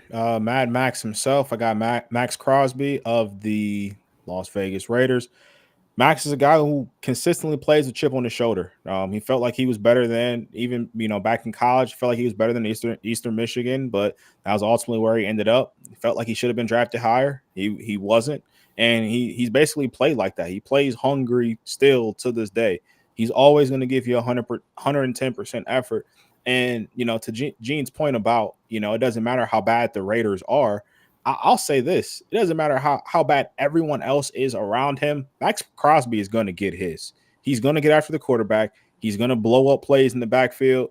You can know that Max Crosby is all that Vegas has on their defensive line. You could throw 3 guys at him. It doesn't matter. Max is gonna attack, get after the quarterback, get after whoever's in the backfield, and make a play. Love Max Crosby here at 4. Talent wise, I mean, he's as good as these other 3 guys. I think the other 3 guys are just in much better situations, and that leads me right to number 3, TJ Watt. TJ Watt, pound for pound, might be the best all around player on this list. I mean, the way he deflects passes at the line of scrimmage, the way he can rush the passer, he can drop into coverage, get interceptions, things like that. I mean, it's absolutely incredible what TJ can do for that Pittsburgh Steelers defense. I hate saying it. He's a Steeler, hate the Steelers, but gotta give credit where credit is due. TJ Watt is an absolute monster and can affect the game in any way possible. When he is on the field, you have to know where he is at all times, not only just rushing the passer, but in coverage as well. TJ Watt, you landed number 3 on my list. Speaking of people of giving credit where credit's due and not liking it, I got Micah Parsons number 3. Dude's an animal. He's a savage. He is well on his way of creating a Hall of Fame worthy career already. He's one of only 2 people to start their careers with 3 straight seasons of at least 13 sacks. Him and Reggie White, who in my opinion is the best to ever do it. 14 sacks last year, career high. 35% pass rush win rate. It's more than 5% higher than anybody, even on any of our lists. Dude is just super athletic, super instinctual, smart player, knows the game of football. Only reason I have number 3 is you saw last year, you saw it happen a little bit. Teams are starting to figure out if you run the ball right at him or send somebody physical at him, it's something that he struggles with a little bit. He has a little bit of a weak game in the run, a little bit of weakness in the run game compared to the 2 guys I have ahead of him. It's slight, it's minor, but that's how you're separating these 3 guys because they're all elite. So Michael Parsons is number 3 for me. I have Parsons number 3 too. It might be slight, it might be minor, but it's exactly the reason I have him there. When you run the ball at him, he gets pushed off the ball very easily, especially if you give a chipper on the outside. His pass win rate is number 1 in the NFL. His rush win rate is nowhere near top 5. So Micah Parsons is a very good player, probably one of the best edges in all of football as far as getting at the quarterback. You have to account for him, but the difference between him and TJ Watt is TJ Watt does everything right. Now, you just talked about Micah Parsons with 14 sacks being his career high. Last year, TJ Watt led the NFL in sacks with 19 of them. TJ Watt does it against the run. He does it against the pass. And he's one of the most instinctual players you'll see on the edge. My number 2 is TJ Watt. Yeah, piggyback on that. I got TJ number 2. Gene already mentioned 19 sacks last year. Led the league, led the NFL in sacks. Number 2 in Defensive Player of the Year voting. 96.5 sacks to his first 5 years. That's third only to, again, Reggie White and DeMarcus Ware, and he's only 3 behind both of them. Cottrell mentioned it earlier when he said it's not just the sacks that he does. The guy's a disruptor. He's almost impossible to block when he's healthy. If it's not a sack, it's still a QB pressure. It's batting down a ball. It's forcing a fumble. It's recovering a fumble. The man literally does everything to a high elite athletic, fashion. I struggled going back and forth. I had him number 1 last year. I moved to number 2 this year.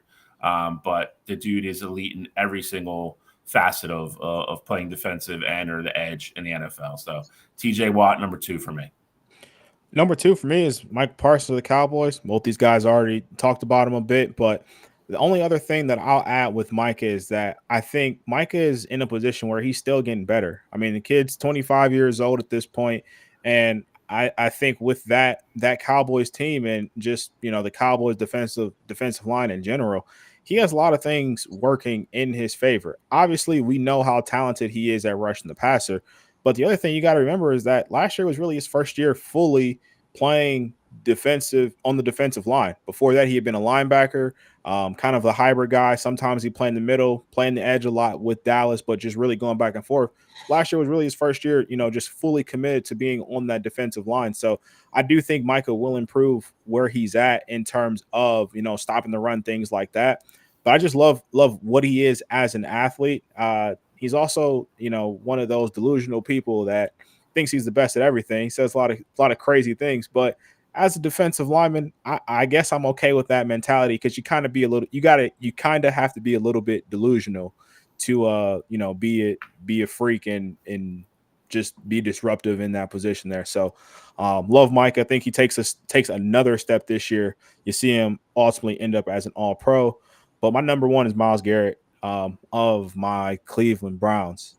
Myles Garrett is another guy very similar to TJ Watt in the sense of he can disrupt a game and change it in any facet of the game. Last year, he blocked a kick. He blocked the 60 plus yard kick from jumping over defensive linemen, strip sacks. He's just right when you need to make a play, he typically does. And he's another one of those motor guys. Consistently 110% effort flying off the edge there. Love what Myles does. Love how he affects the game. Ultimately, why he ended up number one for me.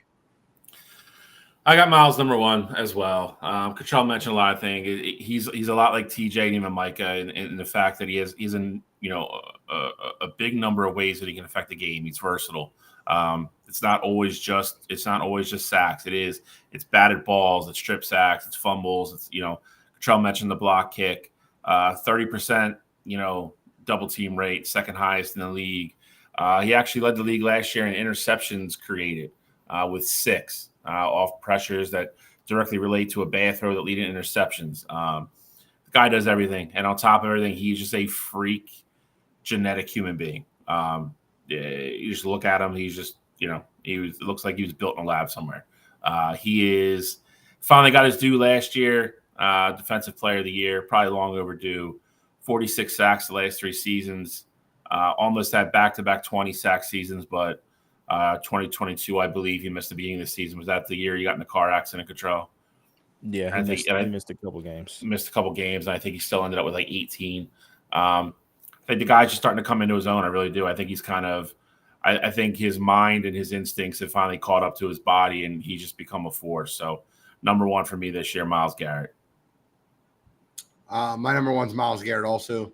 He is one of 2 players last year to finish over a 25% pass rush win rate.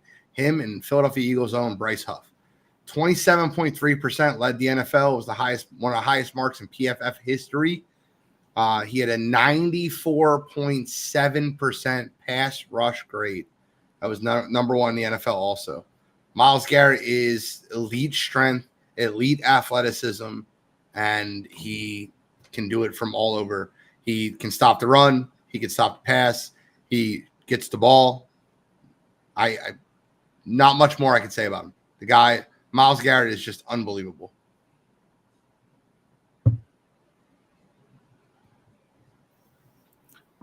Where we go in college football. Talk about the ACC. I'm going to lead it over to College Cottrell. All right, so ACC looks a little bit different this year. Got a few teams joining the conference. California, you got SMU. There's one other team that's going to be new to Stanford. Stanford's another team that's joining the ACC as well. So got some new faces over there in the ACC this year. But for me this year, and just to preface this conversation as a whole, just going to be previewing our picks to ultimately go to the conference championship game, pick our winners from there, and then I guess probably have any other small things that we want to add in there. So for me, what I want about it is with the ACC now as well, you're going to just get the 2 best record-wise, ultimately go to the conference championship, and just looking at schedules, that played a big part for me. So one, I have a repeat from last year. I like Florida State. To me, I look at Florida State's schedule, and while they lost a lot, I really only see one possible loss on their schedule before a a conference championship game, and Gene's 100% right there, and that's going to be a non-conference game, so wouldn't impact the conference standings there. But the team I have them going up against is going to be Syracuse. Syracuse, looking at their schedule, I know they got a new coach in there, but just looking at their schedule, it's very, very light. Their toughest game all season, in my opinion, is going to be on the road going to NC State. And if that's your toughest game, then you got something going for you. And it's crazy to say because they got a quarterback transfer, Kyle McCord, starting at quarterback for them. But ultimately, I think Florida State's going to take care of business and take over the ACC. DJ Uiagalelei is going to, make his mark at Florida State. And this year, you're going to see Florida State in the playoffs where a lot of people thought they should have been last year. I'll go second. I'll be the rose in between two thorns. These guys know way more college football than I do. I do my best. If you want a little bit more in-depth breakdown of college football, Coast to Coast is back on. Is it this Saturday? This Saturday. Saturday morning. Make sure you tune into that. I have the same conference champion as Cottrell does. I have Florida State winning the conference, but I have them going against Clemson. And listen, it's chalk for me. I get it. Clemson does have a rough schedule, though. I think they'll have 2 losses going into the conference championship. They got to play Georgia week 1, which is never going to be easy for them. And then they got to play at Florida State. So I think it'll be a rematch of your early season matchup with Florida State Clemson. I think Florida State ultimately prevails and beats Clemson, but I have Florida State going to the college football playoff and winning the ACC.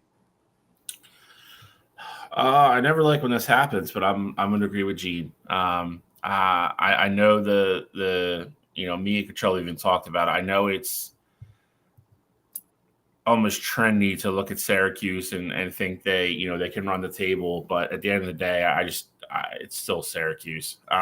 It's tough for me to really get on that train right now without watching them play. And obviously, I know they got Kyle McCord, who is a very good quarterback. I'm just not there yet. I'm going with Florida State over Clemson as well. I think with what Florida State brings back and what they've brought in, they brought in 5 or 6 kids from Alabama alone. I think Mike Norvell plus their incoming class. I think that team. I think they're going to be able to ease into their schedule enough to the point where they're by the time they really hit the thick of ACC schedule and host Clemson, I think they're going to be up and running by then. So I like Florida State to win over Clemson. I think Clemson has enough defensively coming back, along with if they have 2 5-star kids receiver wise starting on the outside. So if they get Cade Klubnik and them getting going, I think Clemson's going to be a very tough team to beat. I think they're going to kind of, Gene said, I think they're going to get a little bit of an eye-opening game week 1 against Georgia. But that's also only going to make them better. So I will go, I hate to say it, but for the first one of the year, I'm going to go Florida State over Clemson. I'm going to go chalk. And for me, the dark horse in that conference this year, I think for me is Virginia Tech. That's interesting because my dark horse is Miami. I think Miami is one that is a team that Miami a dark horse, though. I guess not true dark horse, but Cam Ward, Damian Martinez. I guess if you don't follow college football, Miami's dark horse. Cam Ward, Damian Martinez, but they got Mario Cristobal. You got Mario Cristobal. That's almost as bad as having James Franklin. So not wrong. Something's got to give there. So I'll say dark horse in that aspect. I will say James Franklin never did anything like Miami did last year, though. So I got my dark horse for the conference would be Louisville. I think they lost a lot. They did, but I think they're going to win a lot of football games with that defense. And listen, say what you want. I think Brady Allen can have a really good year for Louisville. So we'll see what ends up happening with them. I think they win 9 games. I think they get over their total 8.5, and I think Louisville is 3rd in that conference when it's all said and done. I'm not going to lie to you. If Louisville's 3rd in that conference after losing their starting quarterback, their starting running back, and their number 1 receiver, that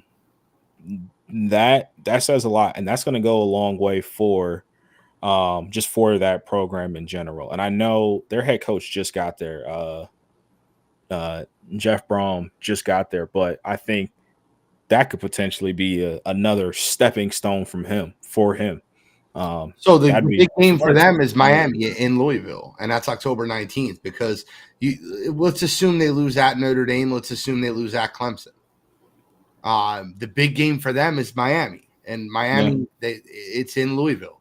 So you just talked about. I'm not saying it's not possible. No, I get it, but like I don't see them. Like I don't know how Kentucky looks this year. They have Kentucky scheduled at the end of the year. Kentucky's going to be Kentucky, SEC though. Yeah, but no, they play Kentucky at the end of the year or something. What I'm saying is, I look at their schedule and I see it playing out where I don't think they lose a lot of games that aren't the two I mentioned. And the game you look out for is October 19th, and it's in Louisville. The University of Miami at Louisville. Big game. In conference standings. What are we doing next week? I'd imagine Big 12. Big 12 and then SEC and then Big 10. Yep. Yeah. Sounds good to me. Let's talk about some UFC action. I'm going to be very. Allow me to do this backwards, and it's for a reason, if you don't mind. Bilal Muhammad gets the win over Leon Rocky Edwards. None of us, all three of us, picked Leon Edwards. Bilal Muhammad had. Look, guys, I didn't think there was a chance that Bilal Muhammad would go in there and outstrike Leon Edwards. And what he did was he was smart. He calculated strikes. He took down Leon Edwards multiple times and out-technicaled him. And it, to me, and in the fourth round and the fifth round, you guys can correct me if I'm wrong, but to me, it looked like Leon Edwards looked at the end of the Kamaru Usman fight that he needed that knockout punch, and he felt it. He got taken down 9 times in that fight. 9 times. Now, granted, he got up a bunch, but he had 12 minutes of control in that fight.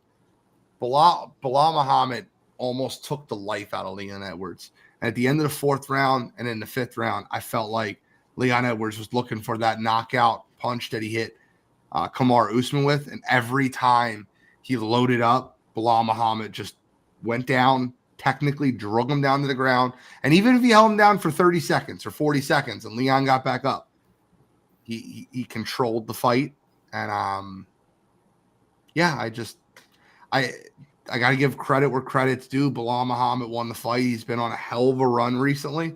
And let's give him credit, man. None of us picked him to beat Leon Edwards, and he's been on such a good run. He waited for this title fight.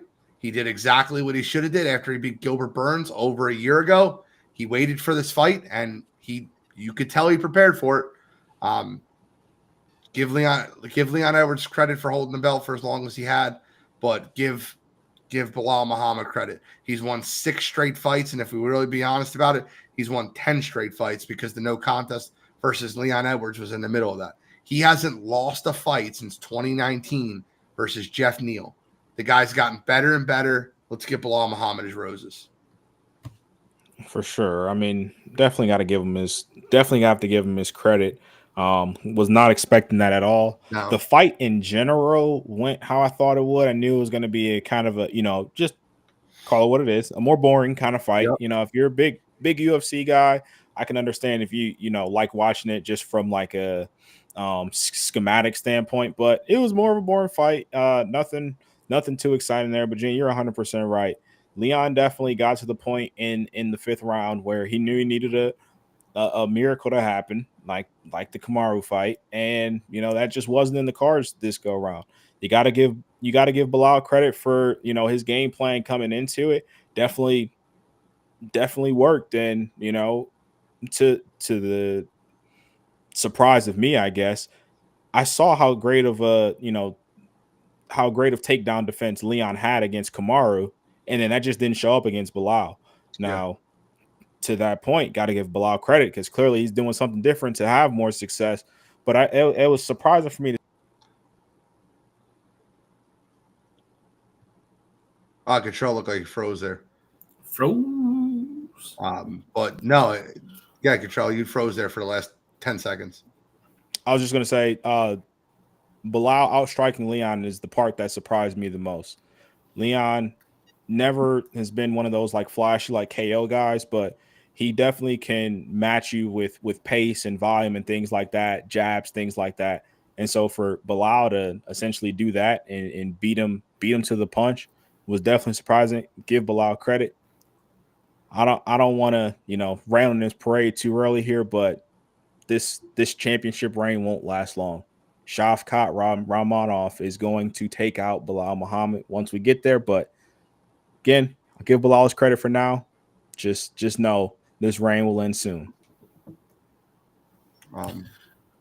Yeah, I don't have a ton to add. I mean, you guys kind of covered everything. I mean, I think the most surprising thing by far in the fight was that Bilal outstruck Leon. I think we all thought the path to victory for Leon was kind of, not, I don't think it was unrealistic to think he was going to take it down a couple times, but nowhere near as much as he did. And I think we all thought he was going to stay in the middle of the ring, kind of pick Bilal apart a little bit, get his shots, get in and out, and probably, like we all predicted, kind of go through a snooze fest decision.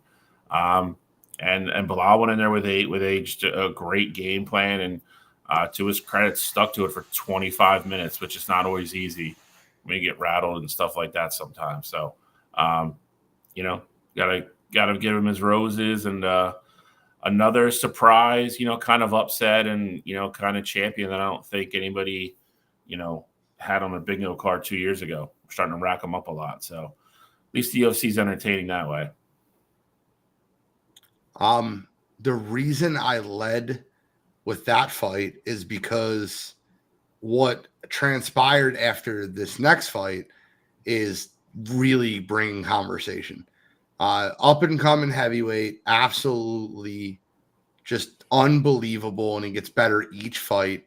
Thomas Aspinall dominated Curtis Blades with the KO win. It was very short work. Hit him with a cross, got on top of him, quickly pounced, knockout. Sergey Pavlovich, knockout. Marcin Tibero, knockout. The guy has been on a run, and every fight he looks like he gets better. He looks like he gets quicker. It looks like he's more built. You see less of the stomach flab that he used to have. Aspinall's look better each fight. Before we get into the elephant in the room, your thoughts on Aspinall's victory over Curtis Blades? I'll go quick here. I agree with Gene. I think, where we're headed here, is I don't think we've seen his best fight yet. Like to Gene's point, he continues to figure out his diet and, his nutrition. He looks better. He looks more in shape. He looks more cut every time he gets in the cage. And on top of that, all his skills seem to improve. I think he's just getting better and better. And maybe, we'll see. We'll see what happens down the road. But they might have found somebody with, kind of some stability to run the heavyweight division for a while. And that's not a shot at Stipe. I mean, like Stipe was the standard there for a while, and he's just gotten older. So, they finally maybe found a younger guy that can run with that belt for a while. Yeah, I mean, definitely got to give Tom his due. Every time he steps in there, you know what you're going to get from him. I mean, the knockout was absolutely incredible. For me, I picked Curtis Blades last week. I thought that, with Curtis being the type of grappler that he is, he would face some problems. Aspinall faced some problems with that, but it never got there because knockout happened too soon. In their first fight, I thought Curtis Blades did a good job of, trying to attack the legs and get Tom to the ground and made him uncomfortable. Tom clearly, learned from that and just made sure the fight didn't get there. So you got to give Tom all the credit in the world there for just having that power, because there's not many, even at that heavyweight level, there's not many that can just go out there and, just knock out everybody that's in front of them. As fun as it was to watch guys like Bam Bam go out there and, knock people out, you saw at some point there is going to be like a skill level that has to come into place, and you have to know what you're doing from like a technical standpoint. And Tom's clearly doing that, and he's still getting better at doing that. So give a shout out to Tom for his performance and getting the win. And I mean, at some point here, he's either going to be just crowned the new champion, or he's going to go and unify that belt. We'll talk about unifying that belt. Derek Dempsey checks in. He's no Jones, though. I do want to ask you guys a question. Cottrell, I have a feeling that you've already seen this, but maybe you haven't. The odds were released for a potential fight with Thomas Aspinall versus John Jones. Cottrell, have you seen the odds? I have. Do not answer. What do you think the odds are, Shally, for Thomas Aspinall versus John Jones for the unification of the heavyweight title? You want Tom's or Jones's? Just either one, doesn't matter. Who's the favorite? How big is the favorite? I'll say Jones. Like, assuming since you're bringing this up, they're probably closer than what people think they are. Whatever you say is going to be wrong. I want you to know that. But go ahead. I just want you to know. I'll say it's nothing out of control. So I'll say Jones minus 185. Thomas Aspinall opens as a favorite, as a minus 150 favorite over John Bones Jones. I was flabbergasted when I seen that. I was thrown off my. I do this all the time where I'm like, what the odds are for the fight before I look at the odds. I'm like, all right, so I think Jones will be minus like 320, 330. That's kind of where I see this fight. Minus 330 plus 240, right around that area for Jones Aspinall. See, I was when I thinking see Tom Aspinall, what? You thought I was thinking like minus 275. When I seen Thomas, and Vegas isn't stupid. They're not dumb. They don't throw odds out there. John Jones is going to get a ton of action. I'll bet you it closes around even, and I'll bet you it closes with more than 90% of the money on John. So if Vegas screwed this one up, they're going to lose a lot of friggin' money. I mean, the fight's got to happen first. Oh, they're talking about it already. John Jones replied to him, and he said he loves it. Somebody finally got him excited to fight. That's what he said. Yeah, talk about your boy, Cottrell. He froze again? Why is he freezing? There you go. You're back. You're back. He's back. So talk about your boy. The thing about this is that John says a lot of things, and I don't know if he even takes that Tom fight, to be honest with you. Like, I think he goes out there, he fights Stipe. He's been talking all this talk about wanting to fight Alex Pereira, and I think that'd be a fight that would obviously be fun to watch for everybody. But Tom Aspinall is clearly should be the next one in line. The other part about this is that John has the ability to retire. John beats Stipe, he could say, hey, I just beat the greatest heavyweight of all time. There is nothing left for me to prove. Like, and also, let's be real here. This is John Jones we're talking about. There is 100% a possibility that there is a failed drug test, that there's some sort of crime involved here, that there's some sort of suspension that gets levied out. I mean, you just never know with John Jones. Like, let's make it to November and we get this fight against Stipe first before we even start talking about next fights. Because the way John fights, I mean, it could be 2, 3, 4 years and Tom could be out of fighting. I mean, Tom could be over in PFL. We just never know with the way John Jones is. It's funny you brought up Pereira because I was watching an interview randomly today, actually, with Dana White, and John Jones came up. And they kind of said, like with the Stipe thing, like what's after that? And Dana was saying like Joe Rogan and a couple other people are like up his ass about making John Jones, Alex Pereira, make it happen. And Dana was really weird about it. Dana pretty much implied that like he thought John Jones would kill Alex Pereira, and that's like he kind of didn't want to make the fight. It was really interesting to watch because that's just not the reaction I thought he was going to have. But I think we're just to the point, like Cottrell said, I'm holding, I'm crossing my fingers that we see him in the cage at heavyweight and see what he looks like. We finally get this Stipe fight, and then we go from there. But can I be honest with you? I don't want to see the Stipe fight at all. I would love for Stipe to drop out and give me Tom versus John Jones, and then give me John. If I'm only getting John Jones 2 more times, I want him versus Aspinall, and I want him versus Pereira.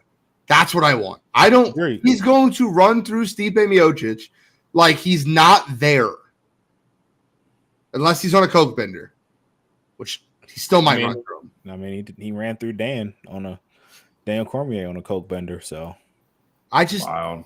I want to see what. Am I wrong? No. I'm saying it's just I don't like. People look at like the John Jones like Cormier thing, and like a lot of people want to make it sound like it's closer than it is, and it's like again like it comes out like the guy didn't train, he went on a coke binge the weekend before, and then just got in a cage and just demolished him. Like the guy when he wants to fight, what happened though. When he wants to fight, he's just different. Like the first fight was good. The second fight, Daniel was winning the fight before he got knocked out. I don't know about that one. Beginning of second round, right? So when he got knocked out. Third round. It was 1-1 at very worst. Oh, for sure. But it was 100% trending John's direction before the knockout happened. That's fair because at the end of the second, he got caught. And then the third round, he got knocked out. That I remember it. But my point being is, they fought a 3-2 fight the first time. Now, granted, John was on a coke bender, but the second time they fought, Daniel started that fight looking really good. He did, but it was also John's first fight in 3 years or whatever it was at that point. Always John's first fight in 3 years. John fought what's the guy? Gane? Cyril Gane after fighting for 3 years and beat him like he stole something. That's my point. Like a lot of these guys take 3 years off, come back and lose. And you're like, all right, he didn't fight for 3 years. He's back in it, like whatever. John doesn't. Like John comes in and just embarrasses people. Like I don't. But if you could pick two fights for him, you want it to be Aspinall and Pereira, right? You don't want to see Stipe, do you? 100%. I think those two are better fights. I mean, the nostalgia part of me, I think Stipe kind of deserves to go out that way if that's the way he wants to go out. He wants to. You think he deserves to die? I'm not saying bro. He's taking the fight. I don't think he thinks he's going to die. My point is, he's earned that shot. If he goes in and gets his ass beat, like we all think he's going to, that's fine. My point is, he's deserved that shot to get that fight. Is what I'm saying. Fair. I think the craziest part about this is that I just saw like a stat the other day. I don't even know if this really would be a stat, but Stipe does not hold one win versus anyone that's active on the UFC roster. And I think part of like the exhaustion with all this is too, this fight was also supposed to happen, like almost 2 years ago at this point? Like we've been waiting on it forever now. I mean, like it's almost like the WWE thing. We waiting on the Wyatt Six forever. I don't care about him anymore. Well, but I was going to say, it kind of reminds me of like Floyd Manny. Like we got that fight 4 years after we should have got it. Yep, you're right. If we would have got it 4 years before, it would have been a better fight. I'm not saying who wins, who doesn't, but we got that fight 4 years later than we should have. And now Stipe is what, 41, 42? Like, I don't know what he's going to look like against John Jones. I get it, bro. I'm just saying the guy that did that much and was a champ for a long time, he gets to call his shot. And if that's his last shot, then so be it. But he's deserved it, and Dana's going to give it to him. We'll obviously talk more about it. Let's move on to You Gotta Be Kidding Me. We're at the 2 hour mark.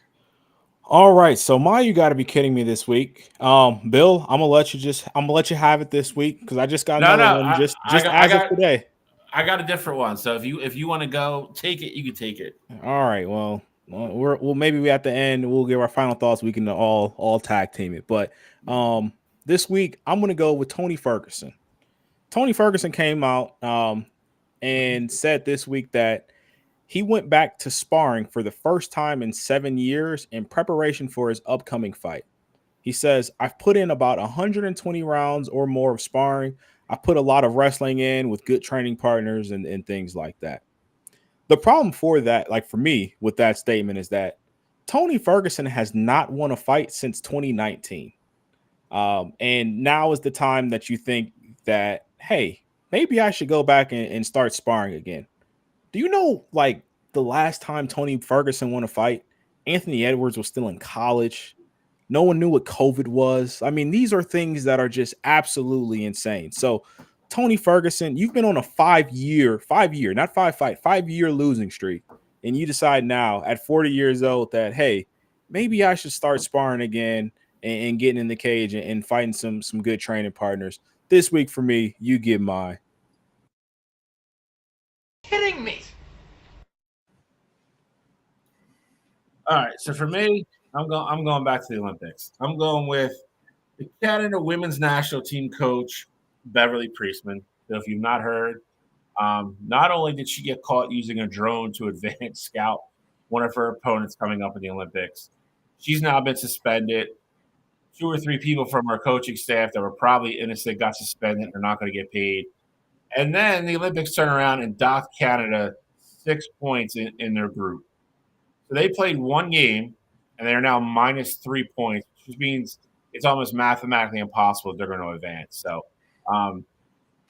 this is a team that won gold in the last Olympics, and they're already getting knocked out in the group stage because their coach was using a drone to film a closed practice of another team. The whole point of even using a drone for some sports I could understand. It still bewilders me for somebody who played soccer for like 20 years, what she thought she was going to see on this drone that was going to give her some kind of competitive advantage in a soccer game. It's just wild to me. I feel bad for all the women on that team that just literally had their Olympics ruined and ripped away from them. She's going to get fired as soon as the Olympics are over. Canada's just kind of doing the right thing and hoping the story dies until the Olympics are over. But for me this week, we're just being dumb as dirt. Canada. Kidding me. So y'all can get in the onside kick thing in a minute, but I gotta use this. And I listen, let me just be very clear when I say this. Do I think that a 20-year-old woman could have rallied and went against adversity and overcame the emotional issues that she ran into with this awful call? Sure.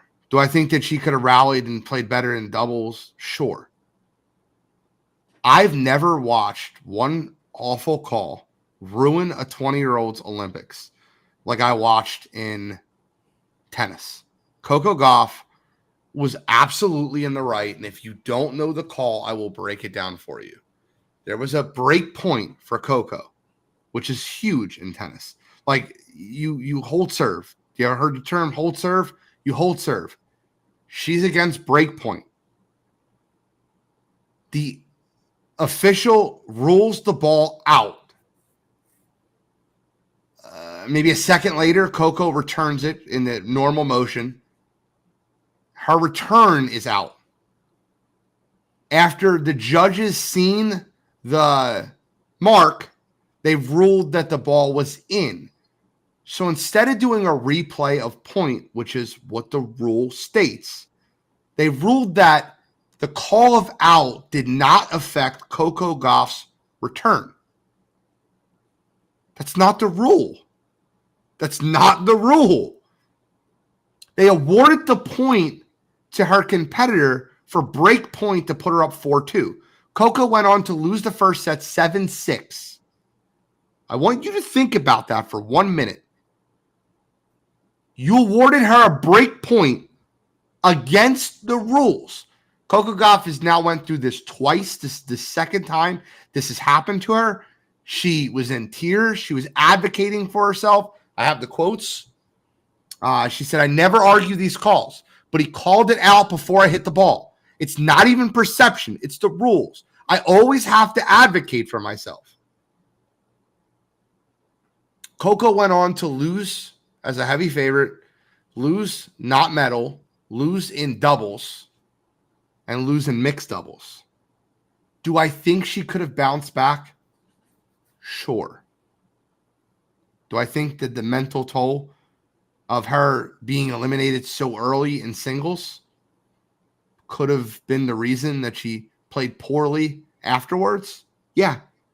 But the problem that remains is you cannot blow a call at that level and not allow them to replay the point. They have to be able to replay the point.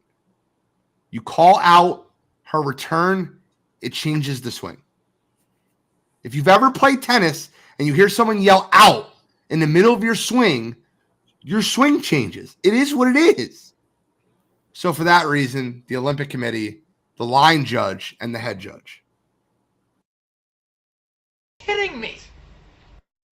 The only thing I will say about doubles today, I agree with everything else you said. They choked away their doubles match today. 100%. Like literally up. They won the first set and they were up a break in the second set and choked it away. Yep. I don't disagree with you. I just think that emotionally it had to take a toll on her. Yeah, I don't disagree. She just has nightmares on that court because the last time it happened, it was on the same court, the center court where they have the French Open. That's when it happened. Tennis. But that's where I'm at. That's you guys want to talk about? We can talk about it next week. We really don't have much time, but the onside kick rule is embarrassing in the NFL. Yeah, and I don't even think it needs like a full discussion. It's just an absolute joke. I mean, the fact that now you can't do it until the fourth quarter, you have to announce when you're doing it, and you have to be losing. I mean, next is the NFL going to tell me that I got to run over to the other team's sideline and tell them if I'm passing the ball or running the ball. I got to tell them which way the play is going. I mean, it's just absolutely stupid. And I understand player safety, and that's ultimately why they want to change the kickoff rule and make it more exciting and bring kickoffs back into the game. But the reality of the situation is that football is a dangerous game. If you want to take out the head hunting and, those, crazy plays to the head, I'm all for that. Onside kicks, the success rates they had already were absolutely horrible. Change it back to the way it was before. Let guys load up on one side, 6 players on one side, 4. Let it be still a surprise. Like, let's get back to the way football was really intended to be played. The fact that you got to go out and tell the other team, hey, we're doing an onside kick, and you can't even be losing to get the competitive advantage there. I mean, just look at the Super Bowl the one year. Sean Payton came out of halftime with the surprise onside kick, changed the entire course of that game. And stuff like that now can't happen because of this dumb rule. I mean, it's absolutely stupid and in the wrong direction for the NFL. I completely agree with you. It's just wild to me that when they changed it away from the original thing, I think everybody was like, okay, like that kind of makes sense. You can't have 10 guys on one side of the ball, and they were starting like 15 yards behind the kicker and then running full speed, when the kicker kicks the ball, running into guys and smash them. Like, all right, that's probably like a little reckless. So now, like, you can't have, like Cottrell said, you can't have more than 5 guys on one side of the ball. There's no run-up anymore. And then did I miss something? That a bunch of people get hurt on onside kicks last year? Like, they took all, like, the craziness out of it. Like, I thought it was fine. Like Cottrell said, it's still not a super successful play.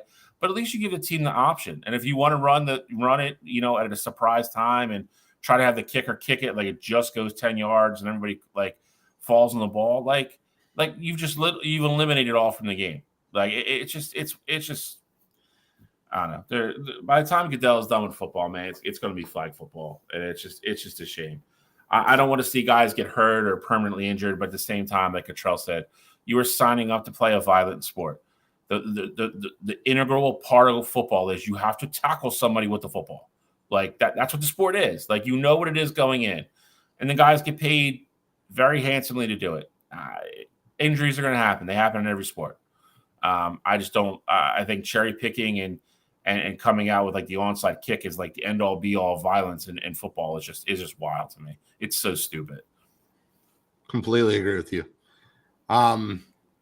Thank you guys for tuning in. Any final thoughts for anybody? No, just what we mentioned Saturday morning. The college crew is back. We will have our first episode of season 2. We're going to do the ACC just like we did tonight. It'll be a little more in depth. Big 12. I thought we were doing both. No, Big 12 this week, ACC next week. Big 12. All right.